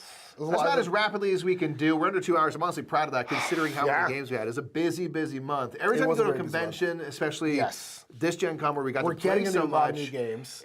It's gonna. So we're trying a lot of new games, and then at the con we play a lot of new games. Yeah. So we'll do a little Q&A as we always do at the end. So pop some questions in chat if you have any questions. I think Gino earlier was saying that like I don't think that BGA was basically speculating on whether or not publishers were worried that BGA was going to hurt sales. It does not. And it's like, if anything, it's proven that it helps their sales. Yeah, I mean, we don't have data about that, but like, here's the thing. There wouldn't be so many games coming out from publishers who are about to have their game release on BGA if it hurt them. And someone else mentioned they're like, I think Asmodee acquiring them, BGA went a lot better than everyone expected. So far, so good. Let's hope it stays that way. But it seems to have done nothing but like ramp up the ability to have the games are coming out constantly. Yeah, they did the good business acquisition was like, hey, you're doing great. We're going to acquire you. Just keep doing what you're doing. Keep doing what you're doing, and here's more resources. To do it with. And like, thank you. That's great. Atlas Jimmy here says, have we ever done the top 10 Shem Phillips games? No, but we certainly could. At this point, we definitely could. Certainly could, and maybe an ode to Shem and Sam and the whole team. Q1, how are the puppies? Great. He tripped me out. The puppies turn 5 tomorrow. Yeah, that's freaking me out. They turn 5 years old tomorrow, and we have presents for them. Things for them to chew, balls for them to chase. They are 5 tomorrow. They're doing great. They love it up here so much. Yeah, having a yard is great. They're having a good time. And are we ever going to get Puppers Murph shirts? Listen, here's the thing. Technically, yes. Here's the thing. Come here. Jabs, come here. Right, I'm only talking to Jabs right now. We want to do stuff. There's certain things we want to have happen. And Jimmy's going to make sure it does. So I'm putting it on Jimmy to fix. That's why we were hiring somebody. Because, real answer, though, on that front is like things like shirts and merch and stuff is we have 4 or 5 things that we could just, in theory, get up and running very fast. Yeah. We just have to do it, and that requires a level of bandwidth that I generally don't have. Yeah, because we're busy enough so that third brain will allow someone, whether it's Jimmy or us, to be able to do that. So stay tuned. We absolutely want to be better on the kind of merch front and doing fun stuff like that. And have cool ideas, I think. So also like with the merch, I'll say it's my fault. Mostly because I kind of get like, I'll make the shirt. No, it is because I get like, I'll make the shirt, I'll make the art. The bandwidth thing isn't your fault. No, that's not my fault. But I'm saying that like, what we need to do is just like hire someone, be like, hey, we want this Yeah. shirt. Can Can you you make make it? art for Yeah. this Go to shirt? Fiverr, Because I'm you always like, know? because I'm an artist, I'm like, I'll do it. I want to do it. I want to make sure I do the art for our stuff. Yeah. And then I don't have time or the bandwidth, so it just doesn't happen. Yeah. And that's the problem. And so when I need to just swallow my pride and just hire someone to do art for us because I don't have time to do it. Sure. There you And go. that's what it comes down to. Um, I see a lot of dislike for solitaire multiplayer games from content creators. How do you guys look at multiplayer solitaire games? Love it. It's They my favorite are kind of game. my favorite kind of game. I think we are different than a lot of people. I won't say it's just content creator thing, but I could not care less about multiplayer solitaire. Most of the games we love are fairly low interaction. I just like to build my little thing and have it be amazing, and hopefully I built a better thing than you built. That's great. Could not care less about that. I can still talk to Nick at the table. You know, like we, for the most part, can just interact and chat, and that's what I care about. I don't need to be like, I'm taking your stuff to feel like I'm interacting. So, love those games more than any other. Every game should be multiplayer solitaire. A lot of people, like, they're there for the interaction in the game. I'm there for the interaction just around the table. Like, say, one of our best friends, Shay, you've seen a lot, Shay Bay. Shay's very much like, if there's no interaction in the game, Shay's just not interested in the game. He doesn't find it fun if there's just no interaction. Which is totally fine. Totally fair. I am like the complete opposite. I don't mind if there's interaction, but like if there's no interaction, I'm like, great. What I really want to do is I want to play a solo game with my friends. Yeah. Who are also playing their own solo games. Yeah, and there's interaction that I see what you're building, and I feel, you know, like I got to build a better thing, and like I feel the pressure of that, and like some of that is just like my general personality. Like I've come to realize about myself over the years that like I have this like weird introverted extroverted thing where like I like being in big cities. It's one of the reasons why like I like places like LA. Like I like Gen Con. I like being around a lot of people. But like my ideal situation is being surrounded by a ton of people but not having to interact with any of them. Like that's how I charge my social battery a lot of times is like just walking around very crowded areas, kind of like interacting through osmosis. And I think games for me are kind of similar where it's like I like to be around people, I like to be with people, but kind of doing my own thing. And so that kind of translates into board games as well. I was talking to Karen about that last night because I was saying I love going to the movies by myself, and she's like, "Yeah, because you're still in the world, you're in the community, but you don't have to like provide anything to that community. You can just be being around people, but not necessarily with. Yeah, Be doing it's how I recharge my social battery, totally makes sense. which is where like where we used to live in Ventura, I was very like secluded. And it was really detrimental to my mental health because I was like, I need to be around people. I don't need to be interacting with those people, but I need to be around them. Sure. Yeah. And so like board games are kind of similar at that for me, at least personally. Yeah. So I love multiplayer solitary games more than any other kind of game. I love that. Laura says, at one point, Jeff and Jamie at Foster the Meeple mentioned in a video that you guys play physical games asynchronously. Are you still doing that? Any game recommendations for that? Yes, we are in a now months-long game of Cuba Libre that we're hoping to finish before BGG Con. Yes. So you can play an in real life of that trash game. Yeah, basically that's the plan. There's a lot of games that can work for that. So Cuba Libre and other war games work well because there's usually an event that comes out, so you need and that kind of is something that might drive someone's action that round, and that just needs one player to have the shuffled deck that draws that card.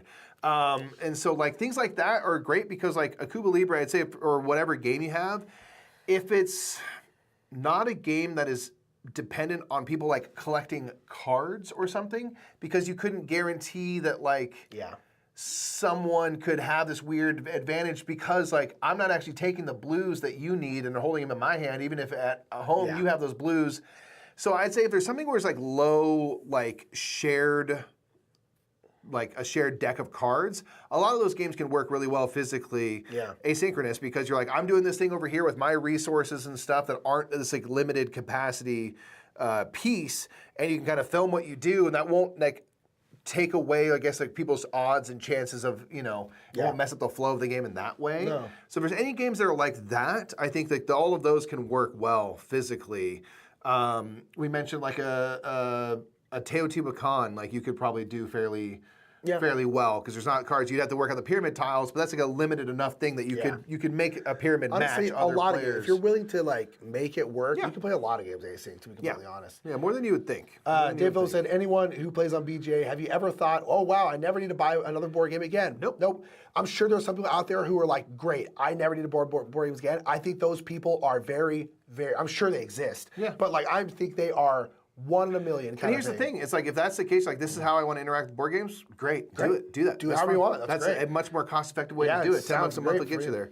But I know, like we were talking about Pixie's, like, oh, I can't wait to buy this. Oh no, like, I really want to buy that, like, because of being able to see it. I think more people are in that. Atlas said Nick would do well as an immortal. Yeah, I think I would. Yeah, I'd be a great wandering the earth. Wandering the earth, be around people, but like don't need to interact with them. Like a ton of alone time. Like, I think it'll be a great immortal. Yeah, I enjoy multiplayer solo games a lot. Yeah, I think it's like, again, you can be here. I don't need to be messing with you to feel the interaction. I'm not anti that. Like, I do play games that have that, and that's fun too, but I don't need it. Yeah, it's like people play board games a lot of time for the interaction in the board game. We're just not that way. Yeah. Someone asks, hey, Mike, with the move to SAC, are you able to continue pursuing acting opportunities? Yes. Indeed. So, I don't have like professional aspirations in that direction anymore because I get to do that here with you. And it's funny because like Sacramento is where I first started doing theater kind of in a bigger capacity and on the community level. And kind of cut my teeth and stuff. And like all those people that did theater back then are still here doing theater now. And I now have known them for a long time. So there's actually kind of even more opportunity to do stuff around town because like I know a lot of the people, all the main players. So we'll see, time-wise when that happens. And Karen very much will be involved as well. So it's actually, kind of awesome. Coming back here in particular has been great for that. Yeah. Said, any chance Kiki might drop on TGIB sometime? Maybe. I don't know. She's still in our Slack, and she'll occasionally just drop pictures of her kids in there and stuff like that. Love Kiki. One of the greatest people ever lived. I like the idea of asynchronous board game like old school mail chess. Yes, it's honestly great. And like with your phone, you just go and record your turn. You can check on people's work and stuff. It's really fun. As long as you have a spot to keep the game set up. But I've even like with Cuba Libre, I've taken it down and reset it up 2 or 3 times. Mm-hmm. And you just take a picture of what you did and like you just reset it up and it's not a problem. Yeah, so, it's not hard at all. If you can get down with the little bit of extra work it takes to do that, it's actually a really fun thing to kind of all of a sudden get a message of someone, they took their turn, you get to watch what they did and stuff. Yeah. It's really, really kind of fun. Spicy. How's living in Sacramento? Do you miss LA? I do not. Yes, and yes. I miss some of the people. I love LA. I like LA way more than Mike and Karen do. I massively miss LA, but living in Sacramento has been great. It's been really, really good. The transition wasn't quite as hard as I thought it was going to be for me. That's good. It's nice when you ultimately landed in the spot that you did. That's the thing. Having this studio made a massive difference. Yeah. And then I really like where I live. I really like my house. That made a massive difference. But yes, I want to be in the middle of the biggest city ever. And Sacramento is just not a very big city. Compared to something like LA. So yes, I massively miss LA. I think I always will. Real talk, like I thought I was gonna live in LA for the rest of my life. Yeah. So like not living there anymore is a massive transition. Yeah. Like I thought I'd never move. Yeah. So. And with the direction like my life has taken and stuff, like I miss some of the people, I miss some of the things. I'm glad that we're still in the same state, so it's not that far away. It's not that bad. And I'm loving it here. Yeah, absolutely loving it. We'll tell Kiki hi for sure. Are you coming to PAX Unplugged this year? It's unlikely. It's unlikely. It's always tough for us because BGG Con, which is a little earlier than usual this year, is still in quick succession of you have BGG Con, Thanksgiving, PAX Unplugged a week after that. It's a lot of travel in a short period of time, and also Philadelphia is the farthest convention for us that we go to regularly. And it's expensive. It's really expensive to get out there and stay. So financially, it's like, maybe in future years. It's unlikely for this year. Unfortunately, hoping to maybe next year. We will be at BGG Con, though. That'll be our probably final con of the year, and we are definitely going to that. Stay tuned. But I wouldn't hold It's your just breath. it's far and it's really expensive. And Yeah, we want to go because there's a lot of people are going. Jeff and Jamie are going. Other friends of ours, Shay, speaking of. So it'd be a bummer to miss on that front. Plus Reading Terminal Market, but I love Philly. I love Philly. Love it. But yeah, it's just too far. Then there's no business reason there's no business reason we need to be there, so we can really be like Gen Con. It's like we're having meetings, and we can do some of that during PAX Unplugged, but we can do that at Gen Con. And so it's there's not a real good business excuse to be there. And starting next year, we'll be going to Gamma, which will be another purely that one gotta start is figuring that out. That's gonna be true. It's going to 100%. Yeah. Has to. That one's a purely business and stuff. So it's one of those things of PAX is that kind of that in between thing. But we certainly, don't get twisted. We hope to be able to make it to these things. But finances, time, Logan, all these things are super important. So anytime we're leaving town, it's we got to have, everything kind of lined up. So we'll see. We'll certainly see. Kobe said, glad to hear I was enjoying Sacramento. Yeah, it's been good. Awesome. So I missed most of the stream. What have y'all been playing? Watch the rest of the stream. That's what we've been playing. So much stuff. Yeah. Jared said, I think the big thing about BGA affects sales is that, yes, there are probably quite a few people who play a game on BGA that they would not buy, but I don't think that many of those people would have bought that game either way, so you can't really count those as lost sales. I think that's exactly right. I would never buy da-da-da-da game, but I'll play it on BGA. There's a lot of games where oh, Jared has this game, I don't need to buy it. Yeah. It's exactly right. Those people who wouldn't have bought the game anyway. Yeah, I think that's super fair, and one thing it can do is maybe raise awareness for you as a publisher. And so, okay, maybe they're not going to buy this, but next time you have a game release or a Kickstarter or something, maybe that person's going to be like, oh, what is this game? I know I like this other thing of theirs. Yeah. What is this thing? Yeah. And maybe that thing they would buy. So you're right. If it's something they're not going to buy anyway, it can't be counted as a lost sale. Yeah. And it's probably got a net positive outcome. It might make a sale. Yeah. Yeah, so you never know. Yeah, I don't think it takes anything away, but it might give you something. It's sure. It's do they lose some sales? Maybe. Do they gain more? Probably. So undoubtedly, if not, they're breaking again. Even. There wouldn't be this. Yeah. There would not be the volume of games coming to BGA if it was a bad business move. So let's keep asking the big one next. Next year, Essen. Every year we say we're going to try to go to Essen. Every year we don't go to Essen. So here's the thing: we're going to say we're really going to try in 2025. Are we going to get there? I don't think so. Really going to try. I really want to try. Have y'all played Flip Town yet? My gal pal and I have been playing a lot of it. Yes. The game's cool. It's a little deck building game, right? You're putting cards on, you're flipping them over the upgraded poker. side. It's the poker one, right? Oh no, what am I thinking? Dice Town. No. It's Flip Town. What's the poker? It's a rolling right. Am I thinking of the wrong thing? Maybe that is what you're talking about. Is that Flip Town? I'm thinking Flip City. Yeah. You're thinking Flip City. Sorry, I'm thinking Flip City. Yes, Flip Town, but also yes, and that game is great. Yeah. Yeah, a little Western rolling right. Yeah, my bad. Are there still talks about Bing Bong Con? Xander's always talks about Bing Bong Con. Kind of like Essen. Every year we say we're going to do it. I'm still determined to do it next year. Yeah. We'll see if that happens. Again, that's a thing where having Jimmy come in, not to say that he's going to be doing this, but can help us out with our collective bandwidth would be greater having 3 of us instead of just 2 of us, which will make it easier for us to actually get something like that done. So yes, that is the hope. I'd say for me, the whole thing is the Essen and Bing Bong Con, which will happen first. I want to, if it was you can choose Essen or Bing Bong Con, I want Bing Bong Con to happen. That's our top priority in terms of those things that have not quite come together yet that we want to. If that's the choice, then it's Bing Bong Con. Yeah. Zen out here saying, hey to Chiral. Yeah, the old days in Twitch, man. How good. Let's go. All righty, fam. If there's not any more questions, we're going to go ahead and head on out. Thanks for being here. Thanks for dealing with my voice. Hey, it held up pretty good. We'll see. It's been rough, y'all. But nonetheless, thank you so much for being here. Thank you for being here for the Wrap Reviews. Make sure to like and subscribe if you haven't already. And let us know what your favorite game that you played this month was down in the comments below. And we'll see you later, We'll see y'all later. Love y'all. Bye. Bye.